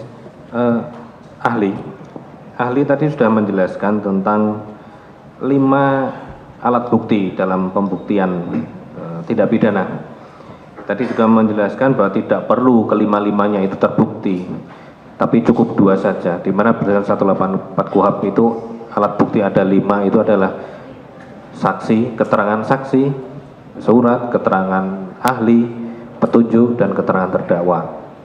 Pertanyaan saya, kalaupun cukup 2, itu apakah jenisnya atau kuantitas dari masing-masing alat bukti? Jadi misalnya 2 itu harus alat bukti keterangan saksi dan surat, atau bisa 10 keterangan saksi atau 10 keterangan ahli, atau itu perhitungan bagaimana kita menghitung jumlah dari alat bukti yang dapat dibuktikan tadi. Terima kasih. Jelasnya. Yang mulia, yang ditanyakan oleh penuntut umum. Sepeda motor ini dia keluar dari ATM, dikejar sama satpam ini, di perempatan jalan ada seorang gelandangan. Ketika dibuat laporan ke polisi, satpam ini akan mengatakan dia melihat dengan mata kepala sendiri orang ini membobol ATM. Gelandangan yang di perempatan jalan, dia mengatakan dia tidak melihat orang ini membobol ATM, tetapi saya melihat dengan mata kepala sendiri satpam ini mengejar orang ini. Dalam konteks yang demikian adalah 2 alat bukti. Mengapa? Independen, masing-masing berdiri sendiri. Satpam melihat dengan mata kepala sendiri dia membobol ATM, yang gelandangan itu tidak melihat dia membobol ATM, tapi dia melihat satpam mengejar pembobol ATM. Di sini masing-masing berdiri sendiri, independen dia, tetapi saling bersesuaian. Dalam konteks yang demikian, disinilah bukan 1 alat bukti, tetapi juga melainkan 2 alat bukti. Sama halnya ini juga berlaku bagi keterangan ahli. Kalau keterangan ahli itu masing-masing berdiri sendiri, tetapi bersesuaian antara satu dengan yang lain, maka di sini bukan 1 alat bukti, melainkan 2 alat bukti. Kalau 2 keterangan ahli sama persis mengenai suatu objek, maka di situ hanya ada 1 alat bukti. Demikian yang mulia.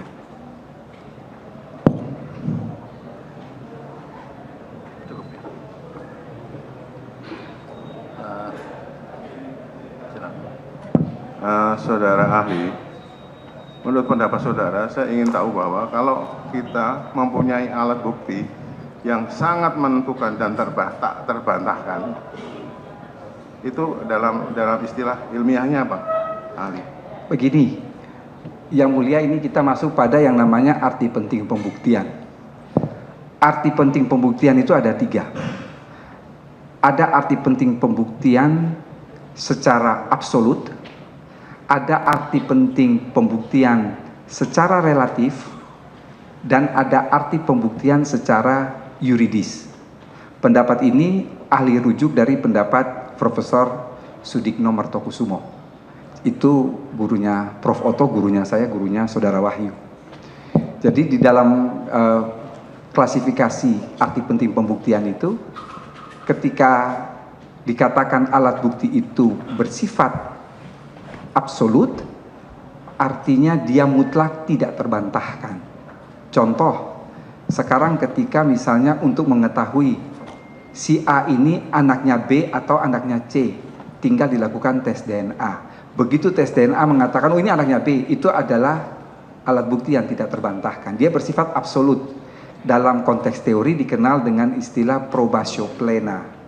Probatio plena itu dalam bahasa Latin, probatio artinya bukti, plena artinya penuh. Bukti penuh, bukti sempurna, yang tidak terbantahkan. Yang kedua adalah arti penting pembuktian dalam konteks relatif atau nisbi. Ketika berbicara pembuktian dalam konteks relatif atau nisbi, maka semuanya itu tergantung kepada keyakinan hakim. Dan yang ketiga, ketika berbicara mengenai arti penting pembuktian dalam konteks yuridis, berarti memang proses menunjukkan bukti atau pembuktian itu sendiri telah sesuai dengan hukum acara yang berlaku. Demikian yang mulia. Cukup. Kami mau minta penjelasan apa yang dimaksud dengan visum et repertum. Visum et repertum itu sebetulnya merupakan apa? Kalau kita berbicara visum, maka visum itu ada yang visum hidup dan ada yang visum mati. Kalau visum mati itu tentunya terhadap seseorang korban yang dia telah meninggal dunia. Sedangkan kalau visum hidup itu misalnya dalam pasal-pasal yang berkaitan dengan penganiayaan tapi kemudian dia tidak mengakibatkan mati. Pada dasarnya visum et repertum itu merupakan keterangan ahli apabila memang satu dia dibuat berdasarkan atau atas permintaan penyidik. Yang kedua, kalau visum et repertum itu hasilnya disampaikan oleh ahli di pengadilan, maka dia berfungsi sebagai alat bukti keterangan ahli. Sementara kalau visum et repertum itu dia hanya disampaikan tertulis, tetapi pembuatannya bersifat pro justisia, maka di situ dia bukan sebagai alat bukti keterangan ahli, melainkan alat bukti surat. Demikian yang mulia. Untuk visum mati, apakah harus disyaratkan untuk melakukan otopsi atau tidak? Mohon maaf, itu di luar kewenangan ahli. Karena itu lebih tepat ditanyakan kepada ilmu kedokteran kehakiman. Jadi kedudukan visum et repertum di dalam pasal 184 bisa berubah kedudukan? Bisa alat bukti keterangan ahli, bisa alat bukti surat. Tetapi apakah visum mati itu harus dilakukan otopsi secara keseluruhan, itu bagian ilmu forensik atau ilmu kedokteran kehakiman yang lebih berwenang untuk menjawab itu. Kemudian rekaman CCTV dengan era teknologi sekarang di dalam persidangan ini ditunjukkan rekaman CCTV. Ya. Kategori sebagai apa? Kalau kita menuju kepada Undang-Undang Informasi dan Transaksi Elektronik, maka dia bisa dijadikan alat bukti elektronik. Tetapi kalau kita mau dikembalikan kepada UHAP, maka sebetulnya CCTV itu dia merupakan physical evidence. Kalau toh mau dimasukkan dalam konteks 184, dia masuk pada persoalan atau pada kategori alat bukti petunjuk. Kecuali kalau alat bukti elektronik itu dia berupa suatu hasil print out atau hasil suatu data komputer, maka dia bisa dimasukkan dalam alat bukti surat jika kita memang merujuk pada Undang-Undang Informasi dan Transaksi Elektronik.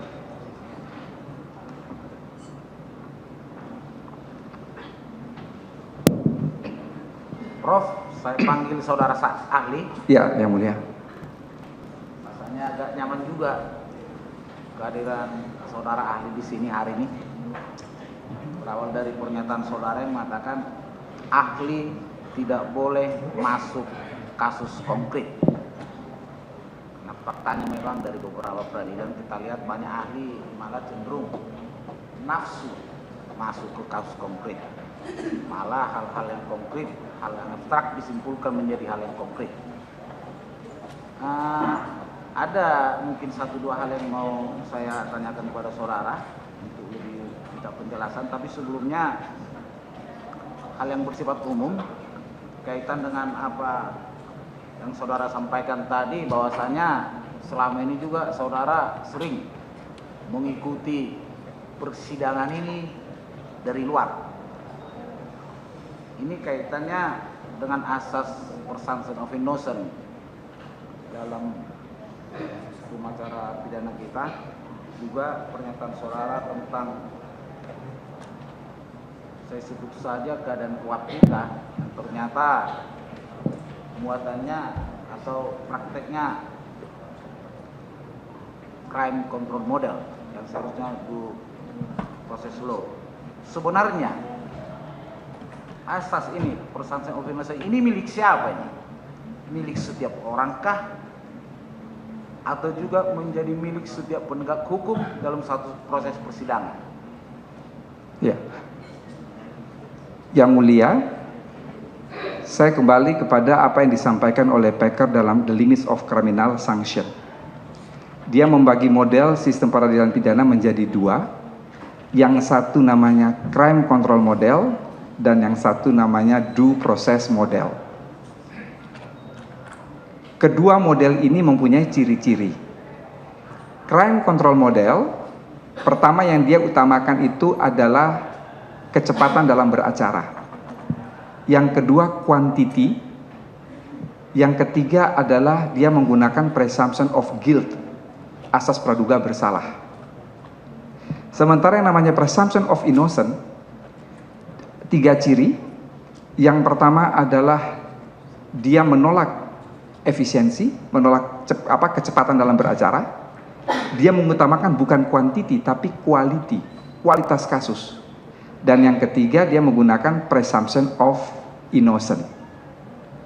Kalau ditanya KUHP kita itu lebih condong kemana, maka tadi ahli katakan lebih condong pada crime control model.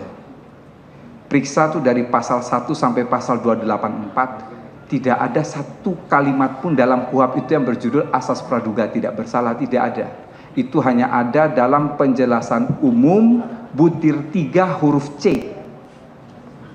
Tapi coba perhatikan pasal 17 KUHP. Pasal 17 KUHP itu mengatakan seseorang ditangkap jika diduga keras melakukan suatu tindak pidana berdasarkan bukti permulaan yang cukup. Kata-kata diduga keras itu apa? Itu strong presumption of guilt. Kalau kemudian majelis yang mulia bertanya mengenai sebetulnya presumption of innocent itu punya siapa? Presumption of innocent itu punyanya hakim. Ketika perkara itu sampai datang ke pengadilan, itu dalam mindset hakim itu 0. Itu harus ada dalam mindset hakim. Oleh karena itu dalam KUHP ada larangan, hakim tidak boleh bertanya yang sifatnya menjerat. Jadi tidak boleh bertanya, saudara terdakwa, bagaimana cara Anda mencuri? Itu sudah menjerat.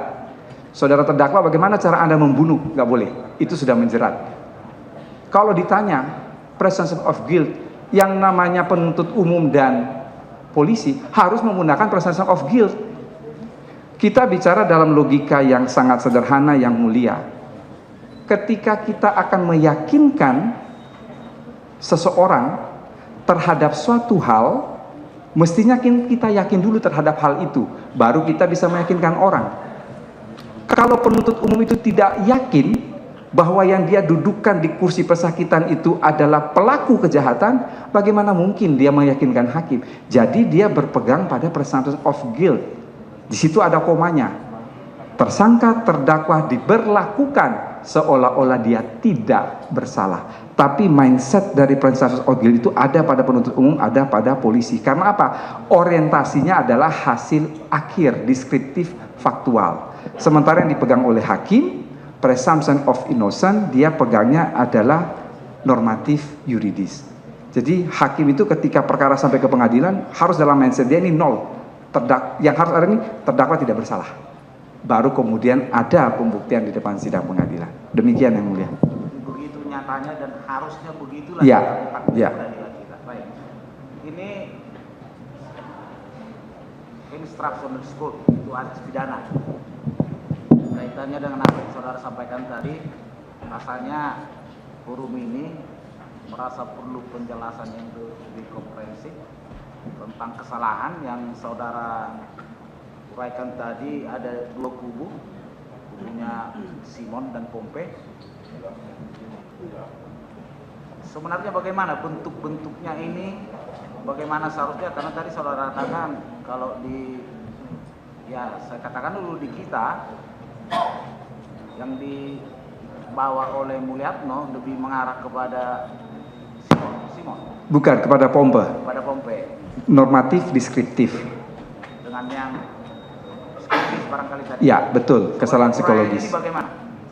Begini, kalau mengapa dipilih normatif deskriptif?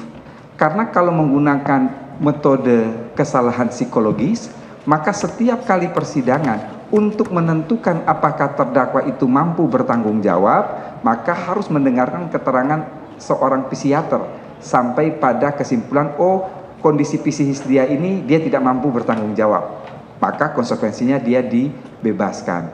Ini terlalu rumit. Oleh karena itu pendapat lain yang mengutarakan mengenai deskriptif normatif atau normatif deskriptif, ketika perbuatan itu sudah memenuhi unsur delik, maka dengan sendirinya dapat dipertanggungjawabkan selama pemenuhan terhadap unsur delik itu sesuai dengan rumusan delik dalam pengertian tat bestat masingkeit. Jadi tindakan seseorang sesuai dengan rumusan delik, dan kemudian perbuatan itulah yang dimaksudkan oleh pembentuk undang-undang atau bisensau. Ketika itu sudah terpenuhi dan memang pelaku dapat dipertanggungjawabkan, maka di luar itu tidak diperhitungkan atau di luar itu tidak perlu lagi dibuktikan. Demikian yang mulia. Terus kaitannya dengan redaksi atau kata-kata berencana dalam kasus pasal 340 praktik peradilan kita kan itu elemen. Betul. Selama ini itu dipandang sebagai elemen, walaupun saudara sebut tadi kalau elemen sebenarnya abstrak. Yang konkret itu besteli, sebutannya tadi. Kalau yang konkret itu yang kita kenal dengan istilah bestandil, ya. Bestandil itu unsur yang ekspresif verbis tertuang di dalam rumusan pasal, rumusan delik. Ya. Ini kan tegas disebut ekspresif verbis berencana. Berencana. Itu sebabnya dalam praktek peradilan kita ini menjadi elemen unsur yang wajib dipertimbangkan. Saya hampir sependapat bahwa ini tidak ada kaitan dengan motif. Tapi bagaimana dengan niat? Karena uraian dari pasal itu sendiri, berencana berarti ada suatu sikap yang dipikirkan dengan tenang, direncanakan, mungkin membutuhkan waktu, apakah itu singkat atau panjang. Jadi sebenarnya bagaimana menurut pendapat saudara kaitan berencana dengan niat? Sebetulnya kata-kata niat itu dia secara inheren melekat bukan pada kata-kata berencana, tetapi pada kata-kata sengaja. Sengaja. Jadi kalau kita periksa bukunya Mulyatno ini salah satu ahli pidana yang memisahkan antara niat dan kesengajaan. Mulyatno dalam bukunya dengan tegas menyebutkan, niat itu adalah subjektif on res element. Yang tahu hanya pelaku dengan Tuhan. Kesengajaan, niat itu sudah dituangkan dalam perbuatan konkret. Kata-kata berencana itu kata-kata yang ditanyakan oleh Yang Mulia, niat itu bukan menuju pada berencana. Niat itu merujuk kepada kesengajaan. Berencana itu adalah satu corak yang tadi ahli katakan dia pada dolus premeditatus. Dolus premeditatus itu 3 syarat. Pelaku dengan tenang memutuskan kehendak. Ada tenggang waktu antara pemutusan kehendak dan pelaksanaan kehendak. Dan yang ketiga, pelaksanaan kehendak atau perbuatan dilakukan dalam waktu tenang. Itu kalau mau membaca dalam buku yang cukup gamblang menulis mengenai itu adalah buku yang ditulis oleh Hadami Hasawi. Hadami Hasawi menulis buku khusus tentang kejahatan terhadap tubuh dan kejahatan terhadap nyawa. Di dalam buku itu pun Hadami Hasawi tidak pernah menyebutkan motif, karena memang betul yang namanya pembunuhan berencana itu tidak membutuhkan motif, tetapi menjelaskan apa yang dimaksudkan dengan berencana. Jadi tetap bagian dari dolus. Bagian dari dolus. Berarti perlu suatu pembuktian. Betul. Karena tadi yang saudara sampaikan sepertinya berencana itu seakan-akan hanya sebagai alasan memperberat. Betul, memperberat. Sehingga yang harus dibuktikan bahwa satu, pelaku memutuskan kehendak itu dalam keadaan tenang, ada jangka waktu yang cukup antara pemutusan kehendak dan pelaksanaan kehendak, dan pelaksanaan kehendak itu atau perbuatan itu dalam waktu yang tenang. Baik, ahli. Menarik pendapat saudara setelah kami amati selama proses persidangan ini. Akan tetapi ada yang saya tidak sependapat. Seperti yang ahli katakan di dalam pasal 340 Kitab Undang-Undang Hukum Pidana itu tidak perlu ada motif. Ya. Saudara bilang tadi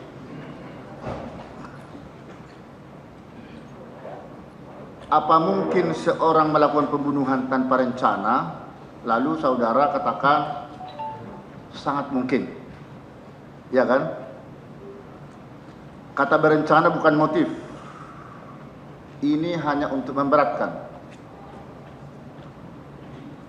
Lalu ada atau tidak ada motif tidak menutup kemungkinan seseorang menggunakan perencanaan yang matang.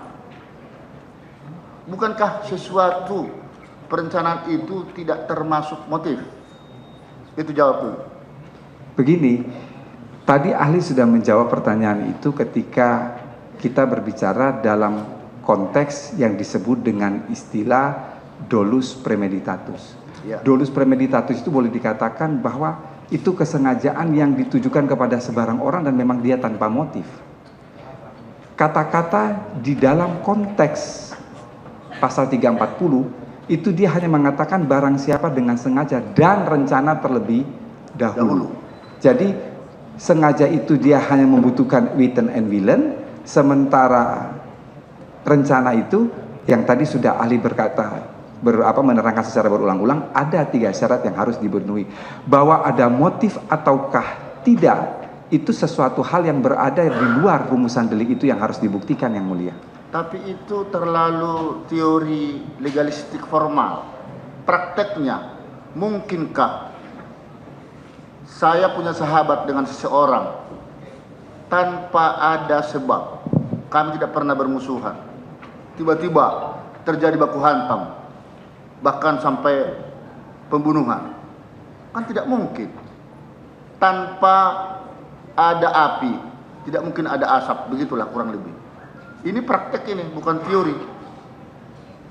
Apa masih tetap saudara bertahan dengan teori saudara itu? Itu teori yang memang dikenal seperti itu. Tapi dalam prakteknya kan beda. Silahkan dalam praktek demikian, tetapi saya tetap berpegang pada pendapat motif itu tidak diperlukan dalam pasal 340. Karena dengan adanya latar belakang motifnya, mengapa saya bunuh seseorang? Saya sakit hati karena dia punya utang dengan saya nggak dibayar-bayar. Itu yang menyebabkan, dan itu akan mempersempit atau akan lebih membuat hakim itu lebih dekat apa yang menjadi alasan terjadinya tindak pidana itu. Itulah dalam praktek yang kami lakukan. Bagaimana pendapat saudara itu? Saya tetap berpendapat bahwa yang kita anut adalah deskriptif normatif. Ketika perbuatan pembunuhan itu sudah terjadi, maka tidak perlu menyelidiki apa latar belakang dia melakukan pembunuhan. Kalau toh itu mau diselidiki, maka bukan merupakan bagian dari unsur delik, tetapi sebagai yang tadi ahli sudah katakan, sebagai hal yang memperingan atau memperberat hukuman terhadap terdakwa. Demikian, Yang Mulia. Jadi motif-motif tadi bisa menjadi hal-hal yang memberatkan atau meringankan atau memberatkan. Itu menurut saudara ya? Iya. Karena pendapat ahli tidak selalu juga diterima sepenuhnya oleh majelis. Betul, ya? Yang Mulia. Tetapi sejauh mana bisa diterima, nah ini luar biasa. Makanya kami apresiasi sebenarnya pendapat saudara tadi bagus semua, ya. Tapi ada hal-hal yang tidak sependapat itu tadi. Lalu saudara bilang tadi di Indonesia menganut pembuktian terbalik, ya. Itu benar memang menurut pasal 183 KUHP, ya. 2 alat bukti yang sah dan hakim yakin akan perbuatan terdakwa itu, maka disitulah hakim akan menjatuhkan pidana kesalahan daripada terdakwa. Jelaskan dulu sejauh mana sih keyakinan hakim di dalam menjatuhkan kesalahan si terdakwa itu, seperti yang di dalam ketentuan ini diberikan oleh undang-undang, ya, dalam kebebasannya menyatakan terdakwa itu bersalah atau tidak. Ya. Yang Mulia, dalam konteks negatif betelek pewis teori di mana hakim menjatuhkan putusan didasarkan pada minimum 2 alat bukti dan keyakinan, ini memang persoalan pembuktian yang tidak mudah. Mengapa tidak mudah? Karena ada unsur objektif dan unsur subjektif. Ya. Ketika berbicara mengenai unsur objektif, maka kita masuk pada wilayah minimum bukti.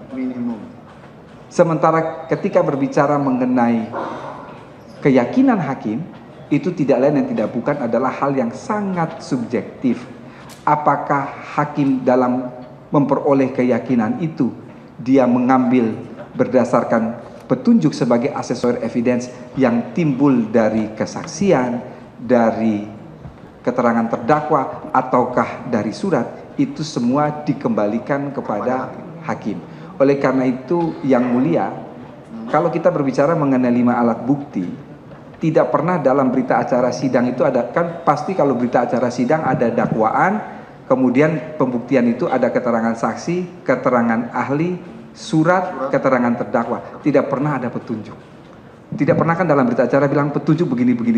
Karena petunjuk itu sesuatu hal yang sangat personal dari hakim.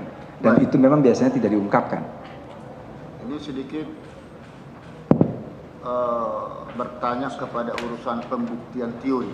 Mana sih lebih kuat pembuktian teori atau pendapat daripada praktek fakta yang sesungguhnya terjadi? Maksudnya Yang Mulia saya... Ini kan banyak sekali nih alat-alat bukti termasuk ahli ya, pendapat-pendapatnya. Sementara ada juga alat bukti saksi fakta. Menurut saudara mana yang lebih kuat pembuktiannya? Begini, di dalam konteks teori pembuktian, tadi ahli katakan ada yang dikenal dengan istilah probative evidence. Ya. Probative evidence itu fakta-fakta dari suatu peristiwa hukum yang kemudian menjadi perbuatan pidana, ya. Sepanjang fakta-fakta itu bersesuaian antara satu dengan yang lain, maka dia mempunyai kekuatan pembuktian yang sama. Jadi kita juga mengenal di dalam teori pembuktian yang namanya corroborating evidence. Corroborating evidence itu adalah bukti yang satu memperkuat bukti yang lain, atau fakta memperkuat bukti yang satu, atau bukti yang satu memperkuat fakta yang ada. Artinya apa? Antara satu dengan yang lain itu ada suatu kesesuaian. Jadi, maaf, antara fakta jika bersesuaian dengan pendapat-pendapat ahli atau teori tadi, itu akan sama-sama kekuatan pembuktian. Menggambarkan peristiwa nyata, kan begitu? Dapatkah saudara jelaskan sejauh mana kekuatan pembuktian CCTV tersebut? Seperti yang sudah dicatat tadi oleh saudara, ini teknologi informasi, tetapi di dalam KUHP itu belum diatur. Ya, dalam pasal 184 KUHP itu bagaimana penjelasan saudara tentang kekuatan pembuktian semacam CCTV tersebut? Ya, jadi ada 2 hal yang ingin ahli katakan Yang Mulia. Yang pertama adalah tadi sebetulnya sudah ditanyakan oleh penuntut umum bahwa memang di dalam KUHP kita tidak mengatur mengenai alat bukti elektronik. Tetapi jika kita merujuk kepada Undang-Undang Informasi dan Transaksi Elektronik, keberadaan dokumen elektronik termasuk di dalamnya adalah rekaman CCTV dan lain sebagainya, dia masuk dalam konteks bukti elektronik. Itu yang pertama. Yang kedua, ketika bertanya mengenai bagaimana kekuatan pembuktiannya, selama CCTV itu tidak direkayasa, menampilkan apa adanya, maka boleh dikatakan dia memiliki kekuatan pembuktian yang penuh. Yang tadi ahli katakan sebagai suatu probatio plena atau bukti kuat yang tidak terbantahkan. Demikian Yang Mulia. Baik. Ini kembali kepada pasal 184 ayat 1 KUHP yang ada 5 alat bukti. Setelah dikaitkan dengan petunjuk dan alat bukti lain tadi, ini 1:4. Bagaimana sikap hakim di dalam mengambil keputusan seperti itu? Ya, Yang Mulia, ini ada 2 hal yang ingin ahli jawab. Yang pertama, jangan lupa bahwa terdakwa itu punya hak ingkar. Terdakwa punya hak ingkar. Dia boleh mengingkari apapun yang dituduhkan, yang didakwakan kepadanya. Itu hak terdakwa, harus diakui. Dia punya hak ingkar dalam rangka menjamin objektivitas peradilan. Persoalannya sekarang adalah apa yang dia ingkari itu terbukti ataukah tidak. Pertanyaan yang kedua, kalau sekarang ada alat bukti saksi, ada alat bukti ahli, alat bukti surat, ditambah dengan petunjuk yang timbul dari surat atau timbul dari keterangan saksi, kemudian ini terdakwa mengingkari sepenuhnya, ini kita masuk pada konteks teori pembuktian yang namanya preponderance of the evidence. Preponderance of the evidence ini adalah bobot bukti. ketika hakim akan menjatuhkan pidana, maka hakim meyakini bobot bukti yang memberatkan terdakwa ini jauh lebih banyak dibandingkan dengan hal yang meringankan. Sebaliknya, ketika hakim akan membebaskan atau melepaskan terdakwa dari segala tuntutan hukum, maka preponderance of the evidence, bobot bukti dari penasihat hukum ini atau yang disampaikan di pengadilan, dia lebih berat bila dibandingkan dengan bobot bukti yang memberatkan terdakwa. Jadi persoalan bobot bukti ini seperti yang tadi ahli katakan, ketika masuk pada bewijskracht atau kekuatan pembuktian, seluruhnya itu adalah depend on judge. Semuanya adalah tergantung kepada hakim. Tetapi bisa dilihat bahwa kalau yang lebih banyak itu mestinya yang kemudian mendasari putusan pengadilan. Demikian yang mulia. Baik. Terkait dengan hak ingkar terdakwa tadi, apa ada kaitannya ya dengan menurut hukum acara pidana, terdakwa itu biasanya memang tidak disumpah. Yang disumpah